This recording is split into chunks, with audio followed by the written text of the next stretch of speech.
Good morning and welcome to the New York City Committee on Governmental Operations, State, Federal, and Federal Legislation. Please silence all electronic devices.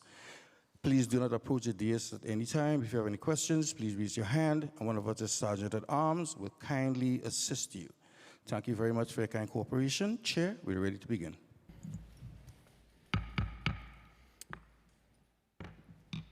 Good morning. My name is Councilmember Lincoln Ressler, and I have the privilege of chairing our Committee on Governmental Operations, State and Federal Legislation.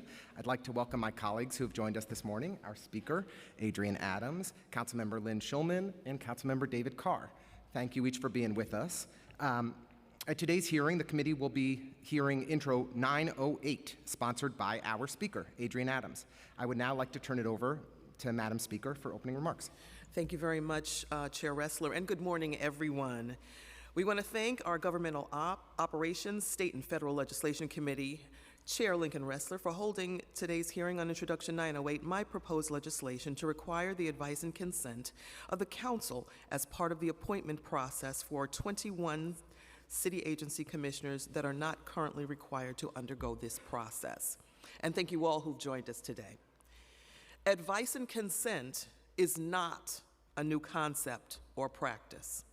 Since the founding of our democracy, advice and consent has been used to protect against the abuse of power within our government.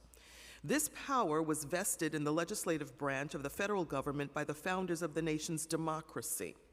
It was intended as a safeguard and tool of good government on behalf of the people rather than any individual interest. New York State has enshrined this power in the upper body of the New York State Legislature as well. Advice and consent is a powerful tool to ensure our government maintains a level of democratic accountability in support of the public interest. I believe that good government calls for us to make this authority more consistent for our local legislature in the council by expanding existing advice and consent powers to include more of the city's agency commissioners. Advice and consent ensures that city agency commissioners who control critical services that affect and determine the well-being of New Yorkers are held to the highest standards. The city charter makes it clear that commissioners are responsible to all elected officials, and the advice and consent process ensures that the mandate is met. For decades, the Council has held advice and consent power related to several mayoral appointees. It includes the Commissioner of the Department of Investigation, Taxi and Limousine Commission Chair and members, and dozens of other positions on boards and commissions that influence New Yorkers' lives. Most recently, in 2019, the voters overwhelmingly approved extending our advice and consent power to the Corporation Council. The way the Council has exercised this authority has shown that we take this responsibility seriously. Our Council has approved over 35 mayoral nominees since the start of Mayor Adams' mayoralty and helped to ensure that qualified candidates are selected. Let me repeat that. Our Council has approved over 35 mayoral nominees since the start of Mayor Adams' mayoralty. Advice and consent establishes a transparent process for nominees to introduce themselves to all stakeholders and provides the public with an opportunity to engage and comment on the nominations. It maintains a focus on a nominee's ability to perform their charter-mandated responsibilities on behalf of all New Yorkers. A transparent process advances our collective goal of good government and benefits nominees by offering them an early and invaluable opportunity to earn trust and further effective governance through collaboration and communicating their expertise and qualifications. Expanding the application of advice and consent also carries the benefit of moving the appointment process out of the shadows. That is why I have introduced legislation that expands the Council's advice and consent powers to an additional 21 agency commissioners. The legislation we're considering today is incremental. It does not apply to all of the over 80 commissioner-level positions that are appointed by the mayor. However, this legislation does acknowledge that government leadership positions are an honor for accomplished public servants who are qualified to meet the challenges of their roles. This reform measure we're considering today would strengthen our city's government and representative democracy. Indeed, it would bring us into greater alignment with the processes used by many large cities across the country, as well as the state and federal governments. It would help ensure the top positions in city government remain beacons of public service. I want to be clear that this bill is certainly not about curbing the power of any particular mayor, but is instead focused on improving government. As a city, we stand to benefit from this change and will continue to work on increasing transparency and good governance regardless of who is in office at any given time. That is the way we can continue to safeguard our future and the foundation of our democracy. I look forward from hearing more from my colleagues today on the importance of expanding the powers of advice and consent. And finally, I want to thank the committee staff for putting this hearing together. And now I turn it back over to the chair. Chair Ressler. Thank you so much, Speaker Adams, for those wise opening remarks and for this really terrific piece of legislation. The concept of checks and balances has been at the heart of American government ever since our nation was founded. In grade school, we're taught that checks and balances are embedded in the very foundation of how American government should function. Checks and balances are necessary to prevent any singular person or branch of government from holding too much power. Every branch of government is given some form of oversight by the other. The goal is for neither the executive or legislative or judicial branch to dominate our government. This simple but essential idea is fundamental to our democracy. Yet, this fundamental democratic ideal has been undermined by Mayor Adams. The city charter gives agency heads the full, quote, cognizance and control of the government, administration, and discipline of their agencies. I just want to quote the charter again because it's so important. The charter gives agency heads the, quote, full cognizance and control of the government, administration, and discipline of their agencies. But under this mayor, we've seen what can happen when dedicated professionals are prevented from doing their jobs. Commissioners have indeed been handcuffed by City Hall, unable to freely answer questions about their budgets at City Council hearings, unable to execute critical projects planned by experts at their own agencies, and even unable to meet with elected officials without the blessing of the mayor. This is not checks and balances. This is not the checks and balances that our founders envisioned and that we teach our children. It's definitely not how the government of New York City is supposed to work. The 1989 Charter Revision Commission was the last major overhaul of our city governance, and its intent was to create a strong city council and ensure government bureaucracy that is responsive to New Yorkers. Introduction 908, the legislation proposed by Speaker Adams, is a realization of that purpose. It asserts the exact role the council should play, subjecting 21 agency commissioner appointments to advice and consent of the council, providing a necessary check to ensure our government is led by competent, experienced, and ethical leaders. The advice and consent process improves accountability and strengthens New Yorkers' confidence in our public officials. This legislation will strengthen our city charter by making sure our city is run by the most qualified professionals who understand their responsibility to serve the residents of New York City and work effectively with duly elected officials like the City Council, the state legislature, and members of Congress. The proposed legislation will add to the existing 12 agencies with positions that require City Council consent, advice, and consent as part of their appointment process. Many of those 12 agencies have been subject to advice and consent of the Council for nearly 50 years. It will also clarify that the procedures for vacancies will expedite the filing of open positions and formalize processes for determining interim agency leadership. Advice and consent works. It works for the 12 city agencies that already require it. It works for the state of New York, where the state Senate approves all of the governor's nominations for department heads. It works at the federal level, where the U.S. Senate is charged with approving 1,200 political appointments, including every cabinet secretary and the leaders of all federal agencies. It works in Los Angeles, Chicago, Houston, and other big cities, where a majority of mayoral appointments are subject to the approval of their city councils. In fact, the National Civic League, founded by Theodore Roosevelt over 100 years ago, promotes advice and consent as a best practice for structuring municipal governments. Subjecting more agency heads to council review will help ensure appointees of the mayor are thoroughly vetted and meet appropriate qualifications and ethical standards. A public hearing held by the council will require the mayor's appointees to demonstrate that they are deeply knowledgeable about their agency and equipped to serve in critically important leadership positions.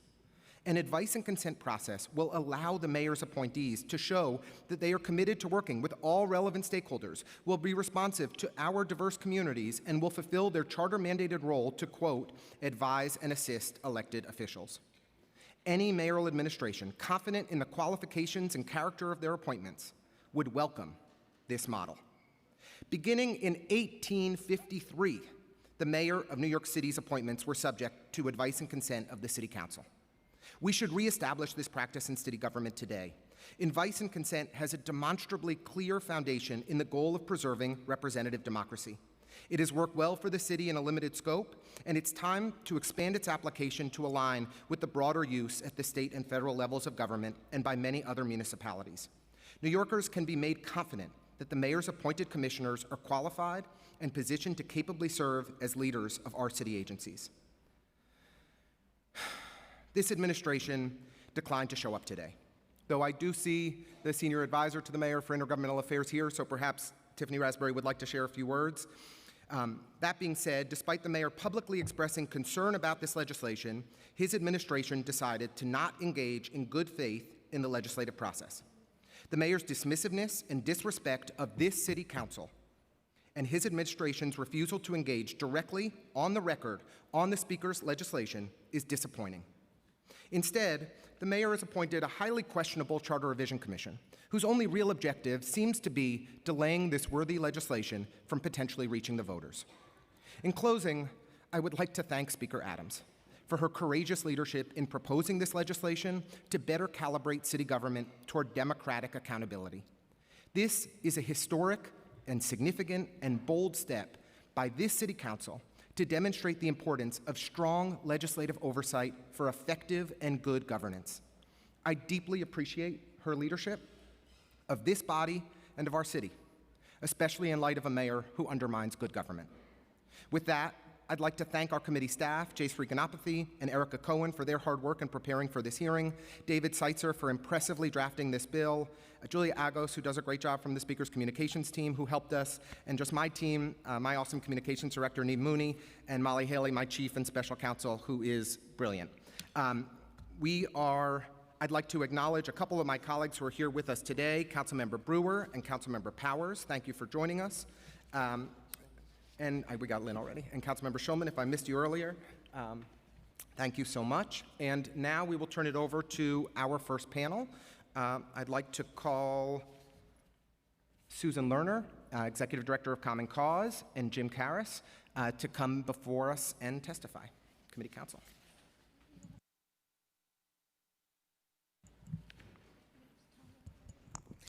You each have 5 minutes to testify. I think Jim has some time constraints, so maybe we can let him go first, if that's okay, and we'll go from there. Thank you both for being here. Thank you. Good morning, Speaker Adams, Chair Ressler, and members of the Committee on Governmental Operations, State and Federal Legislation. My name is Jim Karras. It's good to be back here. Thank you for inviting me today to testify on intro number 908, which would provide for City Council advice and consent over a number of city agency heads. As you well know, there are some peculiar topics in government that are near and dear to my heart. Budgetary units of appropriation being one, but another is advice and consent. As General Counsel and Special Counsel at the City Council, as General Counsel to the Borough President, and most significantly as the Manhattan Borough President's appointee to the 2019 Charter Revision Commission, I became very familiar with the subject of legislative advice and consent for mayoral appointees. In 2019, I was a strong proponent of subjecting the appointment of the city's Corporation Council to City Council advice and consent, a charter change that I think has greatly improved the process of selecting the city's top lawyer. I wanted to share with you 3 reasons why I think the process of appointing city commissioners can be improved by subjecting them to council advice and consent, and why arguments to the contrary really carry very little weight. And I'm going to echo a lot of what the speaker said because I think she was completely on point. First, advice and consent is a salutary check on the appointment power and has been a pillar of government in this country since its founding. Second, New York City is an outlier among the largest cities in this country in its failure to provide any role to the local legislative body in the appointment of agency heads, and therefore on its failure to provide any check on the executive. And third, the City Council has demonstrated that it has handled the limited advice and consent it currently has in a responsible manner that has improved the appointment process for those office holders. In relation to my first point on how advice and consent is a pillar of good government, a New York lawyer who is much smarter than I am observed that, quote, "It is not easy to conceive a plan better calculated than advice and consent of the Senate to promote a judicious choice of men fulfilling the offices of the Union." That is what Alexander Hamilton wrote in Federalist Paper 76 concerning presidential appointments. He pointed out that advice and consent retains all the advantages of allowing the chief executive his or her choice in appointments while putting in place a critical guardrail against potential abuse of unchecked executive power that could result in an unfit or compromised appointee. What stops the legislative branch from using advice and consent in an inappropriate manner is the fact that at no point can the legislature substitute its judgment for the executive's. Second, in regard to the use by the largest cities throughout the country of legislative advice and consent of their mayor's appointees, New York City has for too long been an outlier. Of the four most populous cities in the U.S., New York, Los Angeles, Chicago, and Houston, it appears that all but New York subject most, if not all, department heads to City Council advice and consent. The fifth largest city, Phoenix, has a completely different form of government in which all appointees are made by a city manager. However, in Phoenix, it is the City Council, which includes the mayor, which hires and fires the city manager. So New York City appears to be an outlier amongst the very largest city governments by virtue of the fact that it gives no role to its legislative branch, direct or indirect, in the appointment process of most city department heads. Our charter is missing an important check on the executive. Finally, as the Speaker said, the New York City Council has demonstrated how responsibly it has exercised the advice and consent powers that it does have. Since 2020, when the Council was overwhelmingly granted the power of advice and consent over the appointment of the Corporation Council, the Council has approved 2 out of 2 submitted candidates for the city's top lawyer job: a respected career veteran of the law department selected by Mayor de Blasio, and a long-serving esteemed jurist selected by Mayor Adams. And as a city government lawyer of 3 decades, now retired, who reads the New York newspapers, it appears from my vantage point that the public discussion over a potential replacement for Judge Heinz Radix is an important discussion to have. Indeed, as the Speaker said, in the vast majority of instances where the Council currently has the power of advice and consent, the Council approves a mayoral nominee. I know that the Council's Rules Committee process is an extremely thorough one. Nominees are carefully vetted, both in terms of qualifications and potential problems and conflicts. This is exactly as it should be, and in instances where issues might be found, this gives both sides of City Hall the chance to address them, and where appropriate and serious enough, provides the public with an opportunity to weigh in on them. I do not see how it could be viewed as anything but a positive for a potential commissioner to get a taste of what the representatives of the 51 council districts think their priorities in their prospective agencies should be. I am certain that Intro number 908 would improve the selection process for city agency heads by making it more robust. I urge the council to consider applying this to all agency heads. Thank you. Because of Mr. Karras' time constraints, I just would like to ask if committee members have any questions for him, and then we'll hear from Ms. Lerner after that, if that's okay. Madam Speaker, would you like to go first? Thank you very much, Mr. Chair. And Jim, it is wonderful to see you. It's great to see you, too. We miss you, but we see that you're living your best life. So. Just a couple of questions for you. I know that you have to leave. What do you think the benefits are of executive appointments being subject to advice and consent processes, and how does the use of advice and consent impact governance? You gave us a taste of it in your statement, but just dig a little deeper for me. Again, I think it does not, it's still going to be the mayor's choice. It is a safeguard to ensure that that person does not have some hidden conflict of interest, that that person has the qualifications to do the job. I think it has a really healthy effect on the appointment process because it should make a mayor think before appointing someone either seriously unqualified or with some hidden agenda or some hidden connection, appointing, for example, a lobbyist to something where nobody thinks a lobbyist should be, serving in that capacity. So I think it helps on the front end in tempering the mayor's choices. Then, as I said, I've seen up close and personal, and obviously, I won't divulge any information that I've seen in my role as a council lawyer for so long, but the vetting process of the Rules Committee and the Rules Committee staff is so thorough. I've seen issues come up where either the mayor's office, I'm not talking about any particular mayor, either has missed the issue or has not thought it was a big deal, and the council's vetting process uncovers the issue, either goes back to the candidate or goes back to the mayor's office, and in one form or another, that issue is generally addressed. But that's a healthy thing, and sometimes, then the third sort of prong of that is the public hearing part. And sometimes whether, usually the nominee ends up going through, but oftentimes those issues are publicly discussed. The public is made aware of them. Sometimes a guardrail is put in place, an ethics opinion or something like that. And if the nominee proceeds, then we're all better off for it. So I really don't understand the argument in which it's a bad thing. Thank you, Jim. As a member of the Rules Committee now for about 7 years since I've been on the council, I've been on the Rules Committee, and I've lived exactly what you just said, and seeing sometimes that things have been missed. The council has caught those things, we've talked through them in oversight, and we've moved on. And it happens, maybe not all the time, but not infrequently either, and that's what a good process should do. That's right. I agree.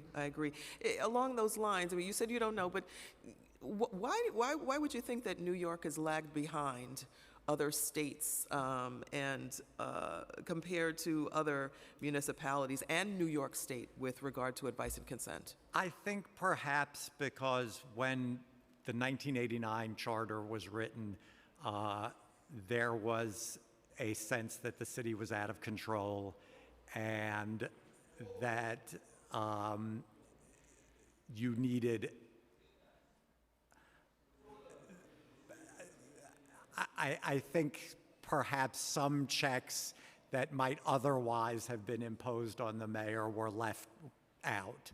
And I think as we've come along, I know in the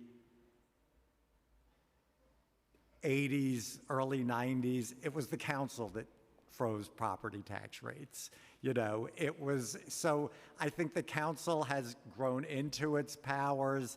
I think the council has demonstrated with advice and consent that it is completely responsible in the way it exercises those powers. And I think what your legislation does in moving towards where other big cities are in this country, I think, we took one step in the 2019 Charter Commission.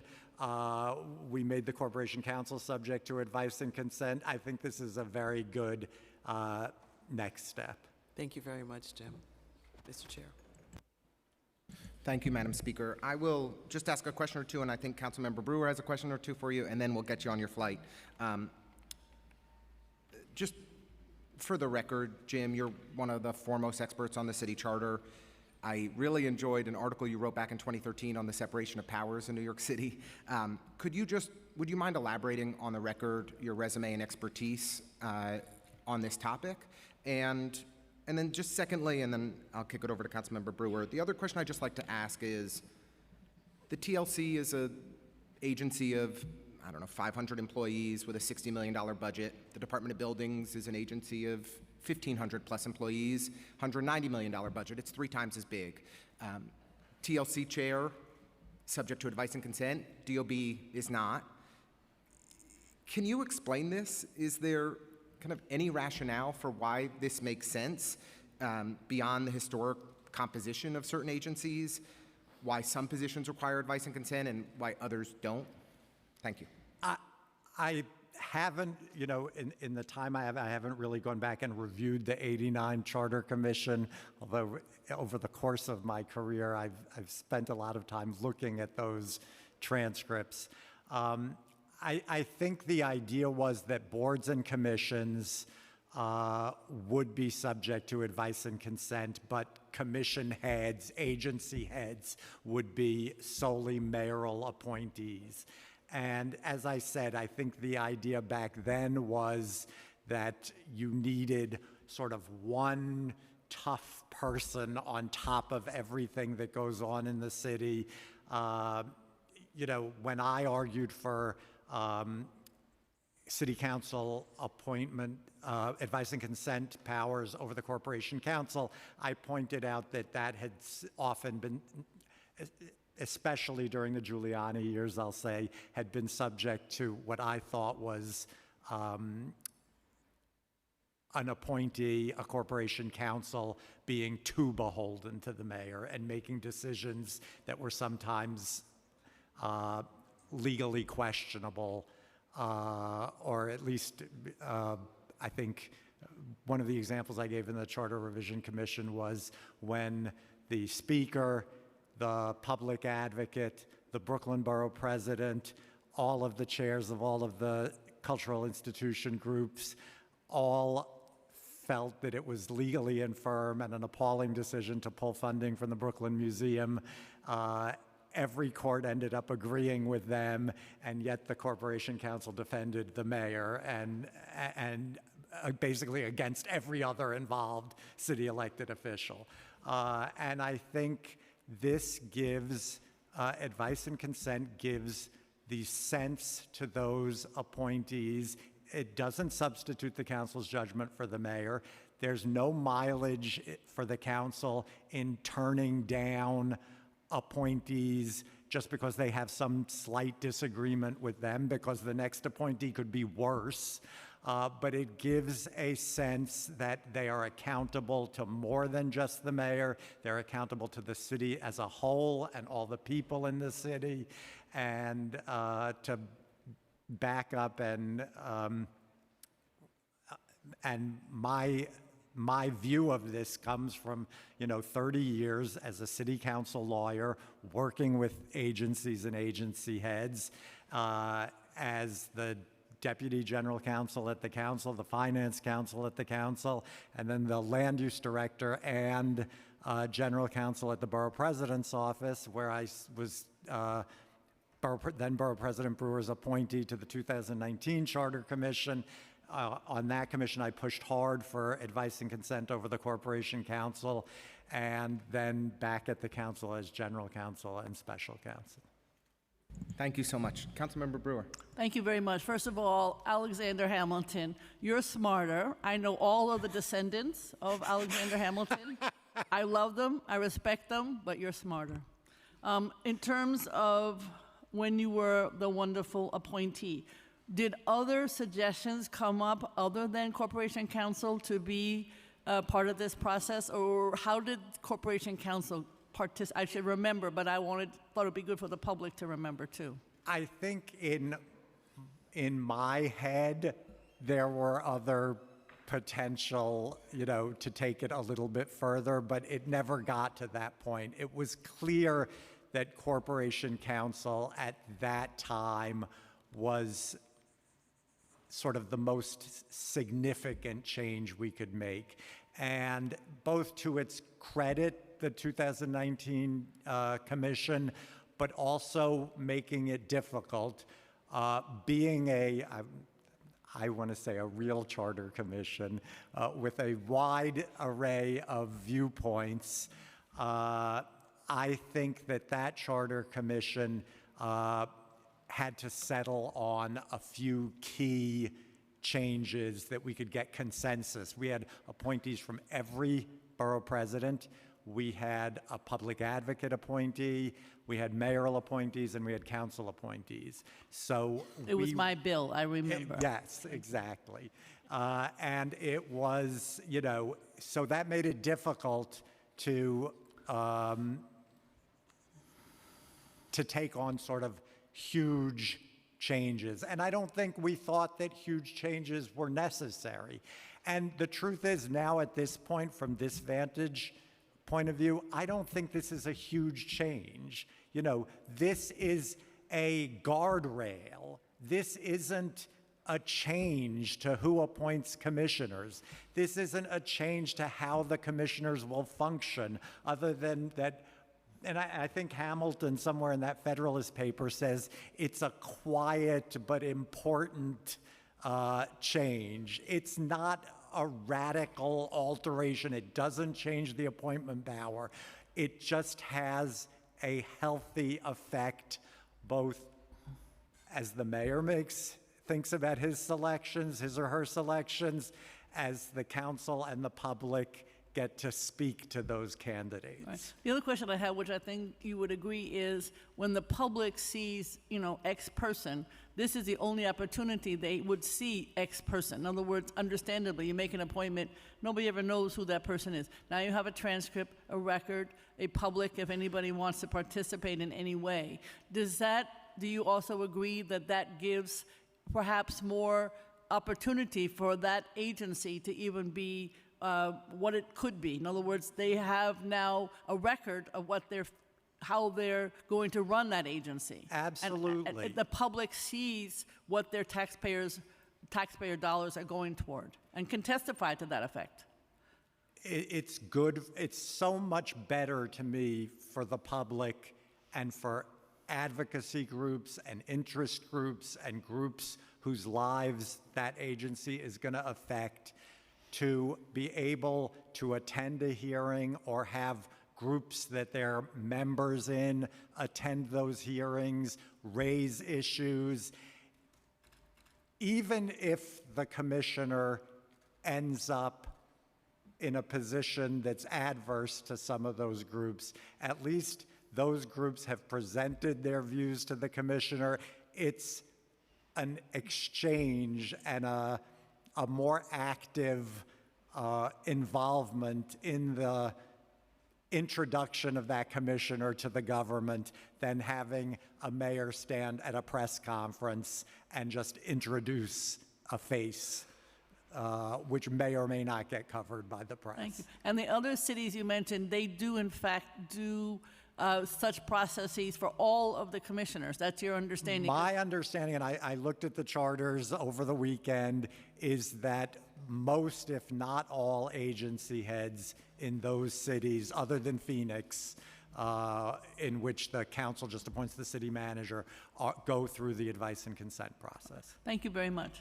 And you'll see there's an exhibit attached to my testimony that has links to the various city charters. Thank you, Jim Karras. He walks rock star status. Thank you.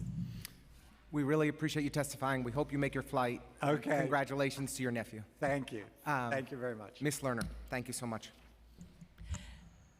Thank you very much. I'm Susan Lerner. I'm the Executive Director of Common Cause New York, which is a national organization that works for efficient and inclusive representative government across the country. I'd hope to testify first because it's really a hard act to follow Jim Karras. I cannot pretend to have the depth and breadth of experience or knowledge of New York City government. So I'm going to talk in much more general terms. We filed written testimony electronically, but I want to step back and really talk about what some of the academic and general discussions about a strong versus a weak mayor system teaches us here in New York. And I do want to preface my remarks by saying I am not really focused on any one mayor or any one administration, because I think the strengths and weaknesses of a strong mayor system, as we have, as Jim points out, pretty much on steroids here in New York City, would be obvious to any New York City resident, and you can pick examples from any of our past mayors in the last 20 or 30 years. So the advantage to a strong mayor system is we are a large city with a lot of complex issues, and a strong mayor gives us guidance. I think in 1989, with the sudden unconstitutionality of the Board of Estimate, there was a desire to have clarity and to institute a strong mayor system. But I think we've gone too far in that direction, and what this measure seeks to do is to rebalance. We are not suggesting a so-called weak mayor system. This measure doesn't supplant the mayor's appointment process. This doesn't replace the mayor with a city manager like you have in approximately 40% of New York cities, not New York, but national cities, but it addresses the weaknesses of a strong mayor system. And one of the, I think, most salient weaknesses of a strong mayor system is that it gives too much influence to special interests, whether those are special interests who have a lot of money, whether it's special interests who have political power, whether they are special interests who are loyal to a particular individual mayor.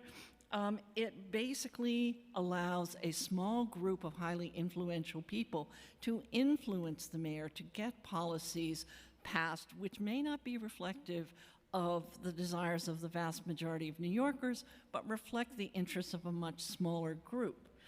A second problem that we see with a strong mayor system is that frequently, not well, but on occasion, what we can see is that the choice of who to appoint is not based on professional qualifications, but rather it would be based on political support or other factors than professional qualifications. So rather than looking at the relevant experience or expertise, it's more, what does this particular appointment bring to me, the mayor, in my political life, in insulating me from challenges or ensuring that there won't be pushback on particular policies that I want to push because of that small group that I talked about earlier. And its third problematic factor is that it tends to overspeak the diverse voices of neighborhoods and different groups in our community, which are represented by the diversity of our city council. And it allows the mayor to ignore those voices, listening again to a small group of influencers for money or political power, and not be as responsive to the varying different requirements and needs of the communities.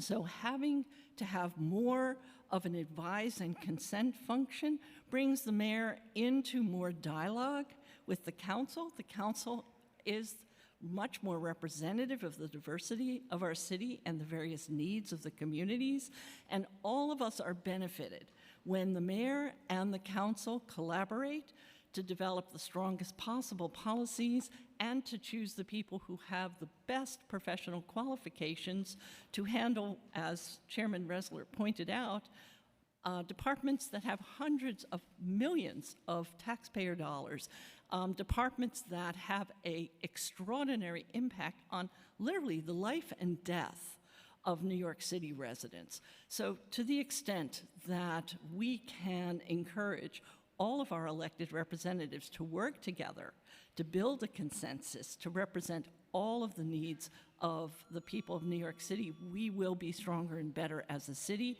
That's why we support 908. But I do want to say that while we support 908 and we think this is a very reasonable number of offices to be subjected to advise and consent, we would urge you to shorten the time frame.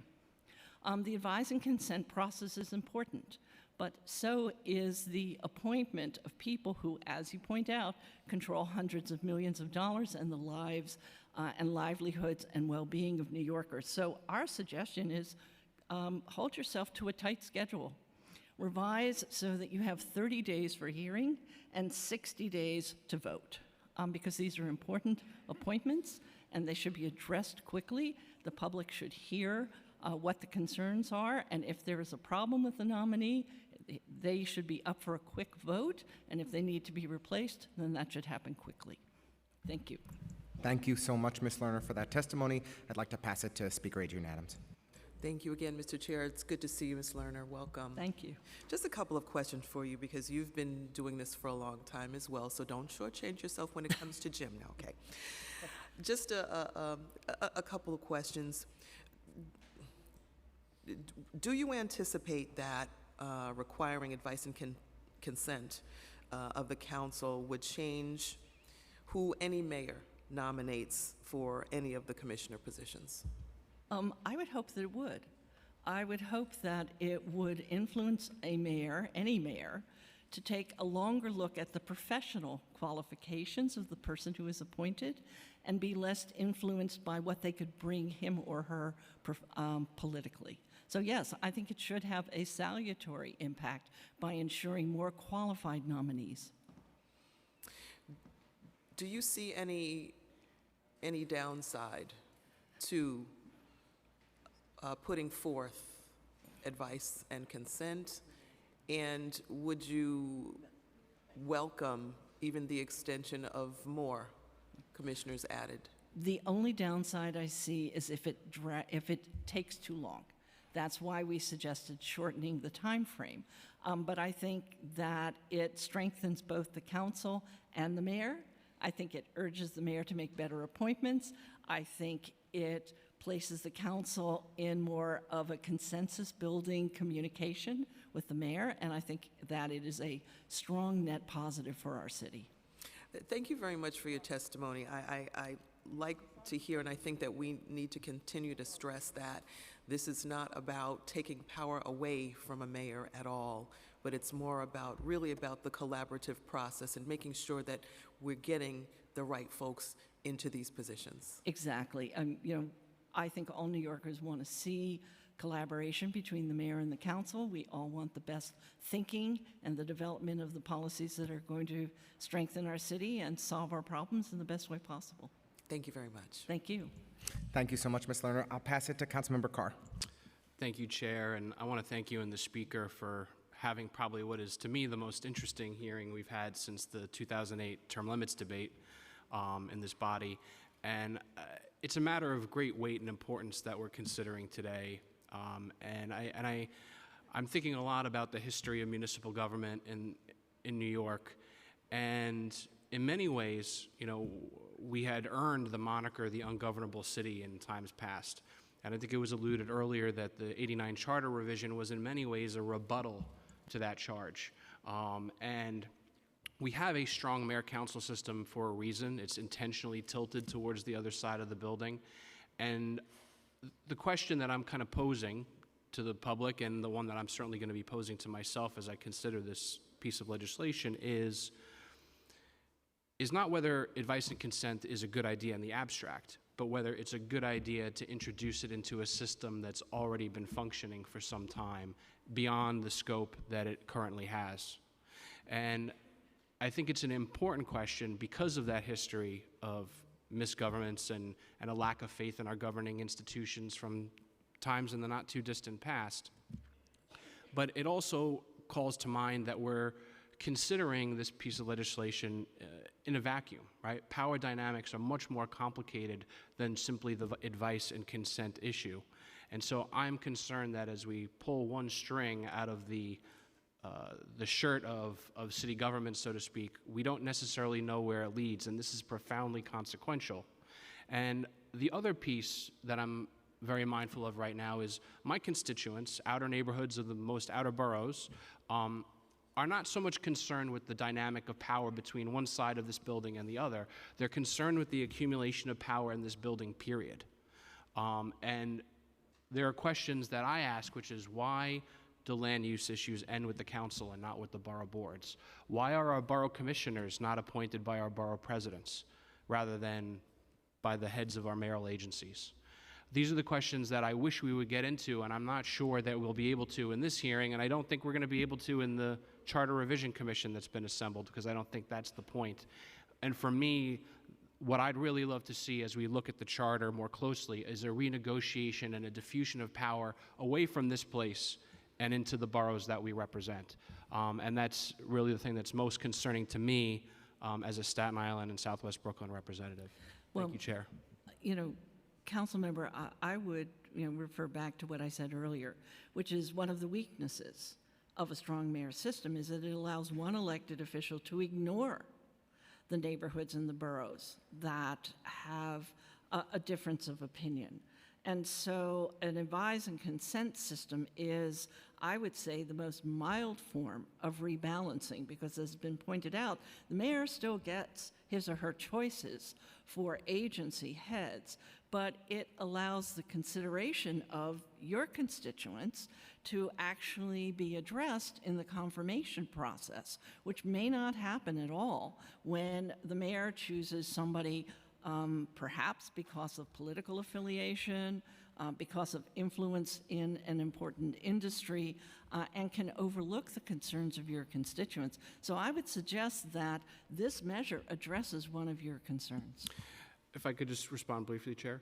I think that that has the potential to, right? But I'm not sure that's always going to be the case. Oftentimes, agencies come to my district in response to local laws passed by the council that mandate that they do particular things. So I'm not sure that it's always just the mayor, right, with this accumulation of power who's imposing his or her vision on a particular borough or neighborhood. I think oftentimes we overlook how much the two sides of City Hall often agree on things, and to me, the only check on that is borough power. And that's something we've not considered, and over the course of our history as a city, from consolidation in 1898, we've seen more and more power taken from the boroughs and brought here into the mayor council together as an operating in tandem, or the board of estimate before that. But I would suggest that in an open confirmation process, there is more opportunity for the boroughs and their concerns to be heard. And I'm sure we can agree that in any human system, there's not 100% perfection no matter what. Without a doubt, certainly not in government. Thank you, Chair. Thank you so much, Councilmember Carr. Just to elaborate on, I think, part of that back and forth, inherently, the council is a more representative body of New Yorkers than any one person can be. And this is, proudly the most diverse council in the history of New York City.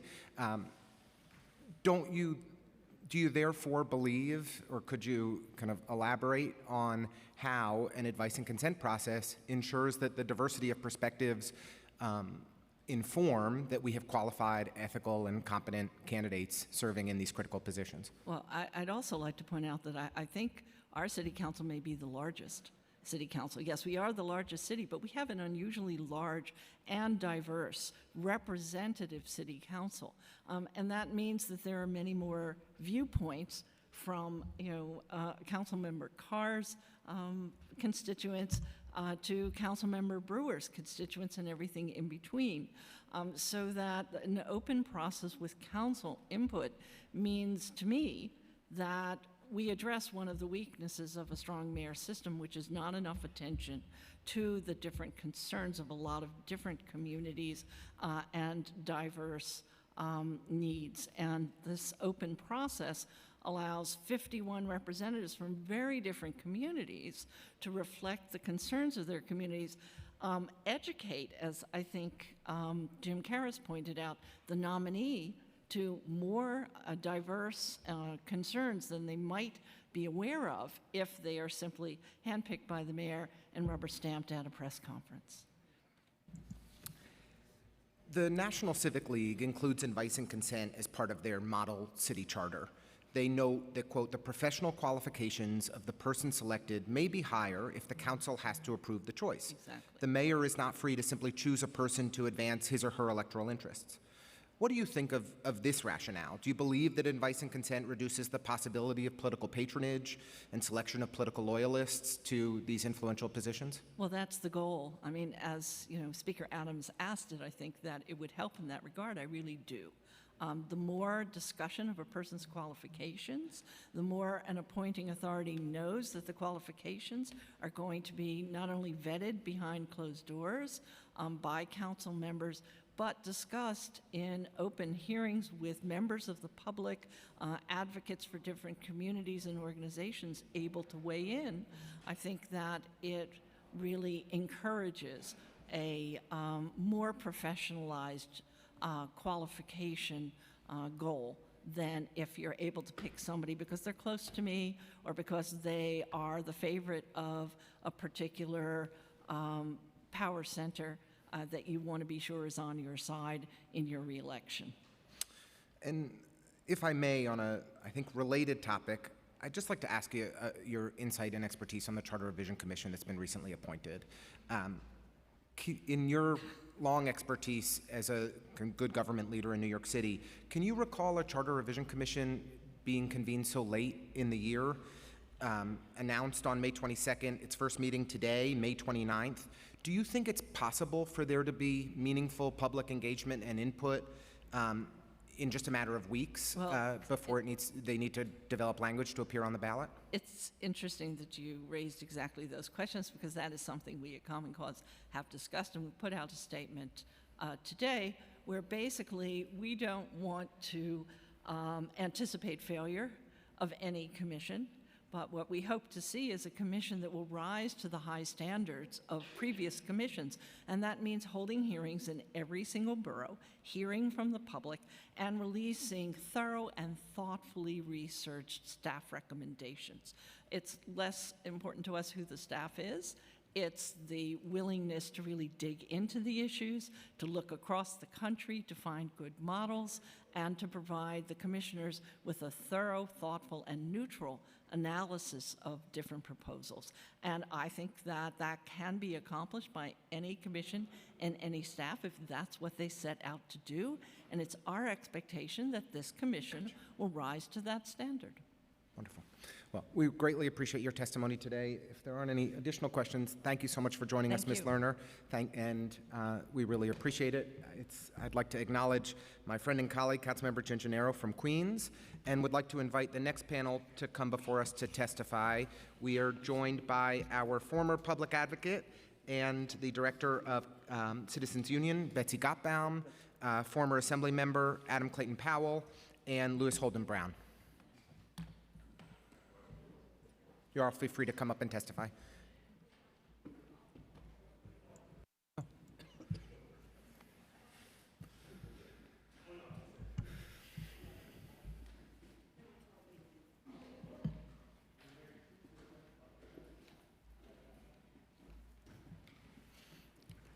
Ms. Gottbaum, if you'd like to begin. Thank you so much. Press the button. Okay. Good morning, and good morning, Madam Speaker. Councilmember Gianaris, long time no see. Councilmember Schulman, congratulations. I haven't seen you since you've been a council member. And Councilmember Ressler. Good morning. I'm here to testify basically from the good government aspect. I do not want to show any preference to the mayor's side or the council side, with all respect to the speaker. This is a very personal analysis of my experience having been Parks Commissioner and public advocate. And I do feel one thing quite strongly from the good government aspect, and that is that we, as an organization, Citizens Union, did not have the time to come up with a policy. We have a process which would take quite a while to come up with, are we for it or against it? And we did not have time to do that. So Citizens Union has no stand at this point. I think you probably know in the past what we have been for and what we've been against. We certainly were for the advise and consent on the Department of Investigations and the Corporation Council. And I actually totally believe we should also have advise and consent on the police commissioner, just because of the range and what. But there are other offices which I do not think that this proposal would be particularly useful. And I hate to disagree with my colleague Susan Lerner, but I just want to point out now, having the Parks Commissioner hat on, that there are many, many passionate park people in this city, and there's certainly many of them in Queens. And the two of you know that once people know that they have the possibility of entering into some kind of consent, you will have such chaos, and it'll take so long. And I read that you would have a deputy commissioner who would be running the agency while this process was going on. Who would appoint that deputy commissioner? Would it be the old deputy commissioner from the old commissioners organization, or would it be somebody else? So I think that's something that has to be taken into consideration very seriously. Who would appoint the deputy commissioner running that agency during this process? And I repeat, the process in parks would be unbelievable. The people are very passionate, they're very knowledgeable, but they are very strong. And once they know that they have a chance to be heard, they will be heard, and it'll take a long time. So I do believe that this process should not be rushed, and that time should be given to look at what are the various problems and consequences of this kind of, on specific agencies, by the way. And I also believe that, as I've said, that the commissioners included in this bill deserves much more scrutiny. There's quite a difference between a parks commissioner and, say, the buildings commissioner. And I think those things have to be taken into consideration in doing this. We do support, and we did support, the Corporation Council being subject to advice and consent, because that officer represents both the mayor and the council. And the Commissioner of Investigation is subject to advice and consent, we believed, because they must be independent to conduct oversight of city government. The commissioners proposed in this bill do not necessarily fall into that category. As I said before, Citizens Union does support making the police commissioner subject to the advice and consent of the council because of the unique role it serves in the status of the New York City Police Department in city government. And I just want to say that I am afraid that this particular bill will diminish the power of the mayor, and I'm not so sure we don't need a strong mayor with good oversight by the council. And I think that's one of the things that we have to really push, is for good oversight of all of these issues by the city council. On that, I conclude. I'm going to take a point of privilege just to clarify a couple things that have been mentioned in testimony to make sure that they are accurately reflected on the record.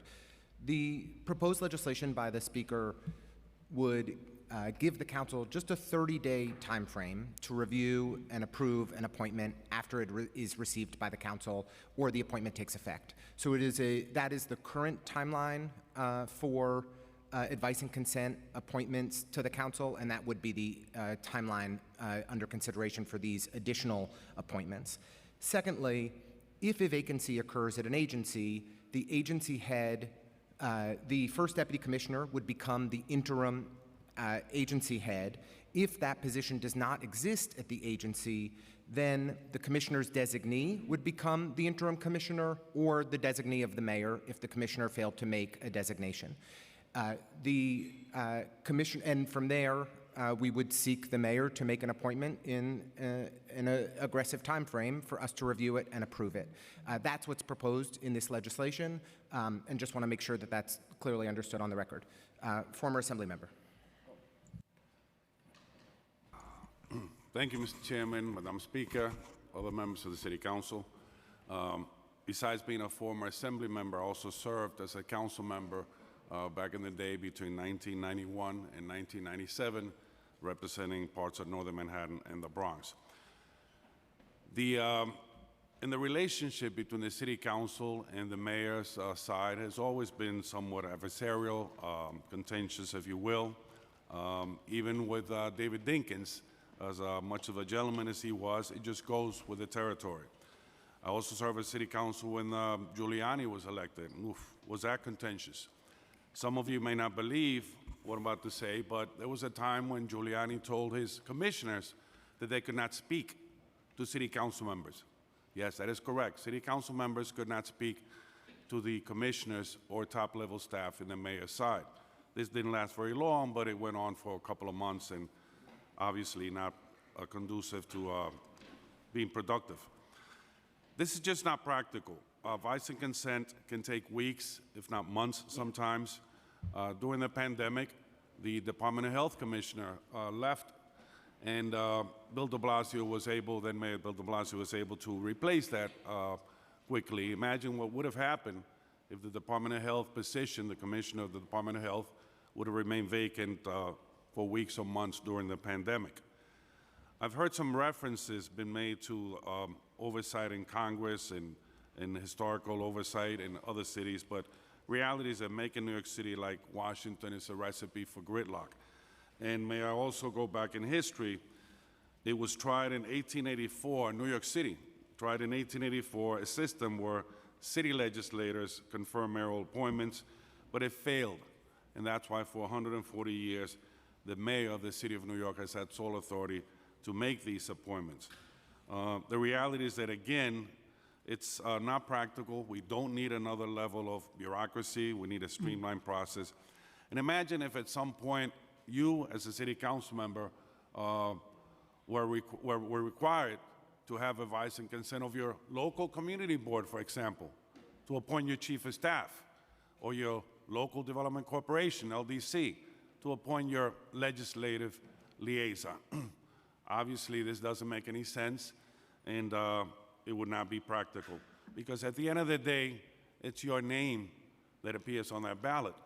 And at the end of the day, it's the mayor's name that appears on the ballot, and it's the mayor's and the productivity and the constituent services would be the ones that are demanded by the mayor. And having, for example, a commissioner of housing, you cannot tell the mayor who to appoint or not to appoint and then expect them to do a good job when it comes to services in the housing industry, and so on and so forth with most other city agencies. So I would think that this is not in good conscience a fair bill.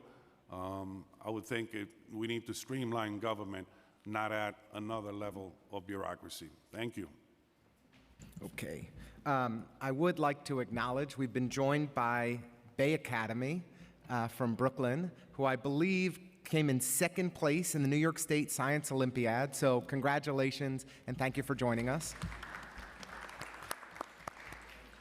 We really are thrilled that you're with us today at the council. And thank you, Adam Clayton Powell IV, for your testimony. Now, Louis Holden Brown. Great. Good morning, Chair Ressler, Madam Speaker. And if I may, I just want to acknowledge colleagues, Councilmember Shahana Hanif and Councilmember Palladino have joined us this morning. Thank you for being with us. And of course, we're joined by our great public advocate, Jumaane Williams, who I was about to recognize, and all the other council members and from the committee and otherwise. Thank you for the invitation to testify. For the sake of the record, I'm Louis Holden Brown, and I'm appearing in my personal capacity. As you well know, I had the privilege to previously serve as deputy counsel to the previous council speaker, author of the 2021 introduction pertaining to the police commissioner appointment, and work on the 2019 Charter Revision Commission, which proposed the question requiring advice and consent for the Corp Council. While I'm a professed proponent of advice and consent, my oral summary and my longer written remarks focus on earlier history and the murky history of the council's pursuit of confirmatory powers. So New York was actually the second state to implement advice and consent in 1777, but actually abolished it in 1821, didn't bring it back until the late 1890s, and it didn't take its current form until 1925. And so that's why at the consolidation of the city in 1898, it was not an issue for consideration by that Charter Revision Commission, though the city of New York, that was then just Manhattan and the Bronx, had indeed exercised advice and consent via the Board of Aldermen from 1857 to 1884. That did not begin piecemeal restoration until the 1970s, though the city council had actually been fighting for advice and consent as early as 1966. But the Corp Council continually took the position that the 1936 commissions and the 1961 commission had well considered their decision to not grant that power and should not be disturbed.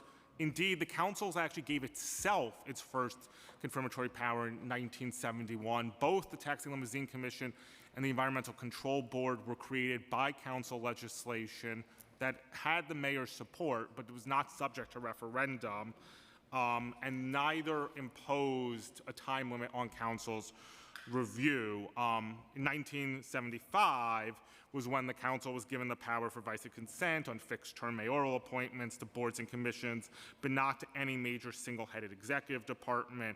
That commission, chaired by a Republican state senator, found that they should be left to the mayor's discretion because it would interfere with the mayor's ability to run his own departments. Repeated city council speakers and city council members have encouraged numerous commissions from 1989 to the present to broadly expand advice and consent. Only 2 have answered that call. Of course, the 1989 commission granting it for the Commission of Investigation at the advice of Powell Pierpont, who was then the chair of the Board of Ethics, now the COIB, and then the 2019 commission, which, despite the council asking for fixed terms and advice and consent for the commissioners or directors of the NYPD, City Planning, Oath, CFB, and COIB, went with the Corp Council, which actually had been Speaker Quinn's request in 2010, because the Corp Council's unique role and legal obligation to both the city and the council. And it also should be noted that the list found in Charter Section 31 is actually not exhaustive, right? The council now exercises advice and consent of the local conditional release commission, which it created in 2020 and pursuant to the corrections law, and I'm acknowledging that Keith Powers, the chair of that legislation, is here, has that authority there. And Speaker Adams is actually in a long line of distinguished members that have held her position to seek this, right? Starting with Vice Chair and then Speaker Vallone, who introduced legislation in the 1980s, 90s, throughout. Hearings were held. They did not always make it across. They did engender some opposition, but this is not a new concept, and that's what I want to sort of make sure to leave people with there. Recognizing the shortness of time, I'm just going to summarize. People have talked about how unique New York City is nationally, but actually New York City is unique in the state. Albany, Yonkers, Rochester, Buffalo each do advice and consent, as do, I'm going to say, about 12 counties. I have them all listed here by name, but I can't do the math quickly.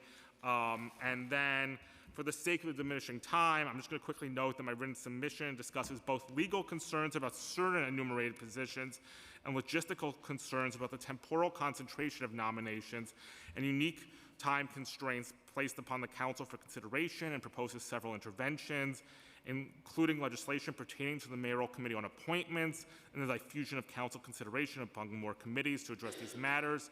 I also discuss, and I'm happy to address in response to questions, the proposed differing limitations of selection of acting commissioners and the provisions in the municipal home rule law that limit any council bill passed between now and the fall to November 2024 or 2025 ballots. And I'm happy to answer any questions about the past 25 or 250 years. Thank you very much. I imagine we'll have a good number of questions for you. I'd like to offer our public advocate the opportunity to make a statement, and then we'll turn over the speaker for questions. Thank you, Mr. Chair. Thank you, Madam Speaker. Thank you, Mr. Sheldon Brown, Assembly Member, Public Advocate, for being here and sharing remarks. I just wanted to be present to share my support of what the council is doing. Thank the Speaker and the Chair. I think it's long overdue, having been a council member myself, as many of you have. This city has the strongest mayoralty probably in the country. I think many people know that. I don't think it lends itself to allowing the council to provide the counterweight that it should. And I just want to thank the Speaker again for doing the best that she can with the tools that exist. I do think providing that balance will be a lot more helpful, and getting advice and consent on the commissioners doesn't mean that they report to the council. They still report to the mayor and still function as such. And the council itself can't provide any advice, can't provide names. All they can do is say yea or nay. Having been here as well, I haven't seen too many times when advice and consent hasn't been here. And actually, the times that there's been discussion has only helped make things better. It is done all over the country, as people have mentioned, in cities, the state, the federal government. If it wasn't a process that helped, I think that we would not see it happening all over. And so I do wish that the Department of Education, which I know the city is creature of the state, and the NYPD were included, so hopefully that might be something that we can think about going forward. But in terms of providing the balance that the constituents want the council to do and often don't understand, they don't have the tools to do, this is a very much important step in the right direction. I guess I can see why the mayor and the supporters may be opposed to it, but it doesn't mean that it is right for good government. And so my hope is that we can get this passed, and we can get the people of the city to vote on it. It is very important to provide the type of balance of power that the constituents need from us, and it actually provides some very good conversations on whether candidates who are being appointed to these positions are the best candidates to do that. Right now, those discussions don't happen at all. Thank you so much. Thank you so much, Mr. Public Advocate. Madam Speaker. Thank you very much, Mr. Chair, and thank you for all being here this morning. We do appreciate it. I'm going to just pose this question generally, and anyone or all can answer. Do you believe that the public should have the right to weigh in on advice and consent when it comes to the appointment of commissioners? May I believe the public has a right to weigh in, and I believe they do on Election Day. And they exercise that power throughout the 4-year period by, in various ways, organizing, marching, demonstrating, coming to testify at different hearings, writing, calling, and so forth. So, but, the problem is I can foresee somebody with perfect qualifications for whatever the agency may be, and be denied, not on the qualifications, but it could have personal beef with a council member or two. It could be something that has nothing to do with government, nothing to do with integrity, nothing to do with the qualifications, but simply the fact that somebody does not like them. You know that, and I know that, and that's a problem that we would encounter. I'm just going to say that, again, as I said in my opening statement, that this council has approved 35 candidates under this current administration, and we do take this responsibility very, very seriously. The expansion, and we do consider this a minute expansion, by the way. I differ. Well, you can. I think this is big. You can differ. You can differ. I'm just telling you my opinion. All right. We consider this, I consider this, a minute expansion of over 80 roles that we could have put into this existing bill. All right. With that minute entry of these commissioners, I dare say once again that the purpose of these oversight hearings is to hear the candidates, is to be able to question in depth the candidates, and also give the public the opportunity to exercise their opinions regarding the all candidates as well. All of that information is taken into advisement before the council comes up with a decision, a vote, if you will. So the contention that a beef with a council member would impact greatly, and we're talking about a commissioner here overseeing tremendous work for our city. I do take issue with it. I'm not saying that you are incorrect, because everybody's a human being and feelings do come into all of what we do. But once again, when it comes to the appointments of commissioners and the approval, which has always gone in the affirmative for this current administration, I do beg to differ. Mr. Chilton-Brown. Sure, yeah. So I'm going to say I absolutely support the public being able to weigh in on advice and consent. My two reservations would be thus, again, you're proposing 21 offices. There are others that members of the council, members of the public have identified they also want to see, and having to repeatedly return.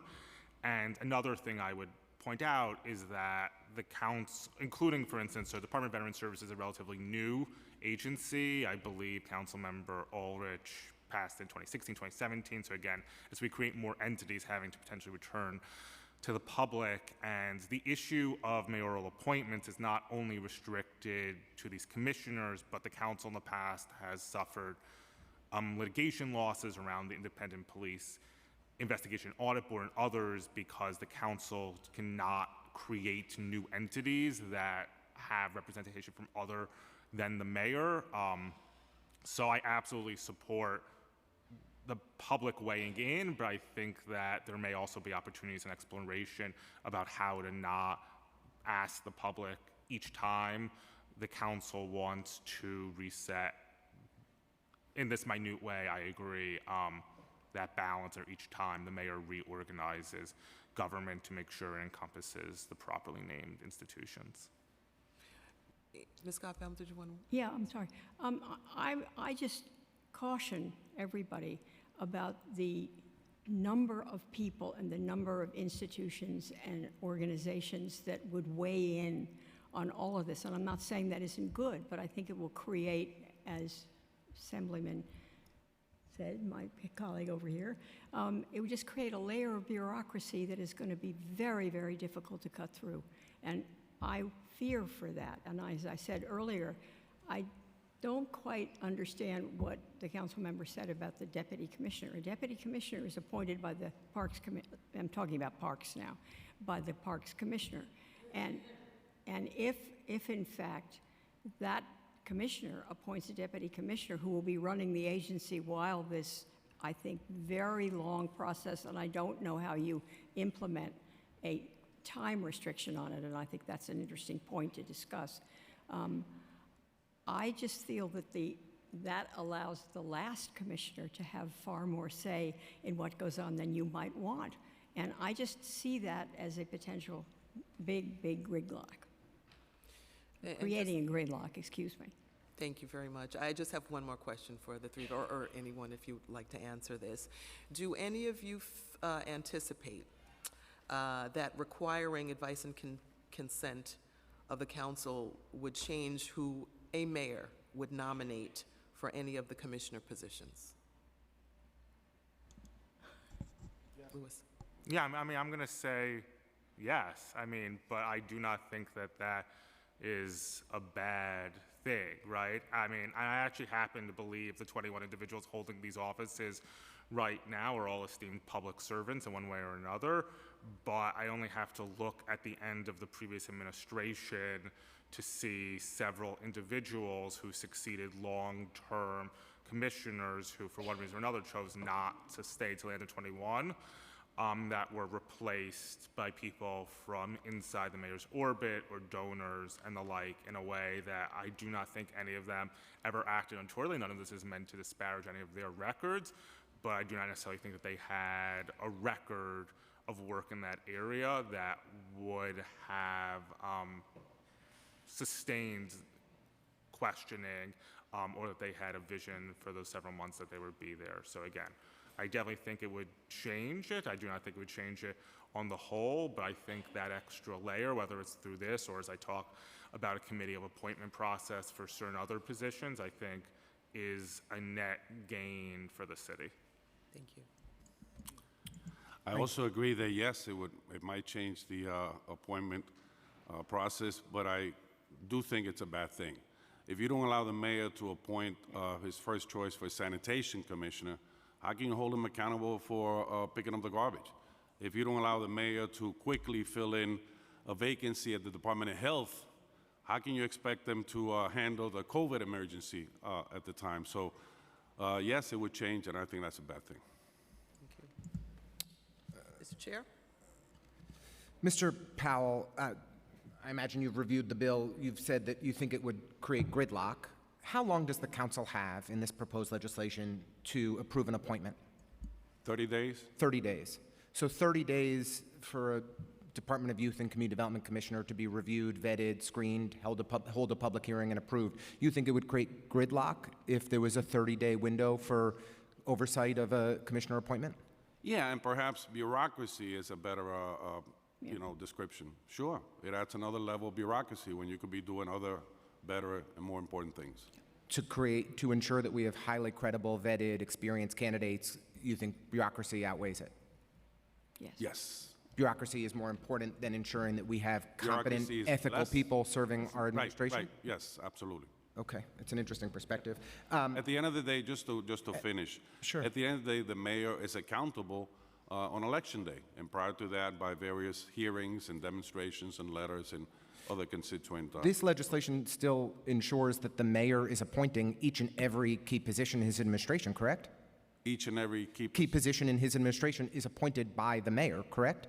Right This now, legislation does not change who is appointed to serve in these Well, roles. Is that may correct? change, Yes or no? as we just mentioned, it may change who he will appoint if he has to receive the advice and consent. Right, and it's a national best practice utilized at the state and federal level and other large cities around the country because it leads to more ethical and competent people serving in our We in want to public mirror service. ourselves after Washington, D.C.? Well, you served in Albany. Yeah. What positions are subject to advice and consent in the state legislature? What governor appointments are subject to advice and consent in the state legislature? Many go through the Senate. The state Yes. Senate. Every single department head in the state of New York. Do you think that's caused bureaucracy and gridlock? It changes things. And here in the Did it city cause of New York, we chaos don't and have it. gridlock and bureaucracy It does as you've create testified bureaucracy. today? It does create bureaucracy. Did you do anything to introduce legislation to modify No, the I advice did and not. consent process? No. In fact, in your last 5 years, I believe, in the state legislature from 2005 to 2010, you reportedly didn't introduce a single bill. Is that correct? That has nothing to do with the legislation. I'm interested in your... I'm just saying, that your- has nothing to do with advice and consent, the city council over mayor. Well, you expressing concern about advice and consent, Yes, but you didn't do anything to address advice and consent in the Well, state The legislature. state Senate is the one that advises and consents. As an assembly member, you have the ability to put forward legislation to recalibrate the advice and consent process. All right? Okay. And in the city council, you served during Giuliani's first term. Did you introduce a single bill in the city council during Not on Giuliani's advice first and term? consent. It wasn't needed. Or on any other topic? Sure.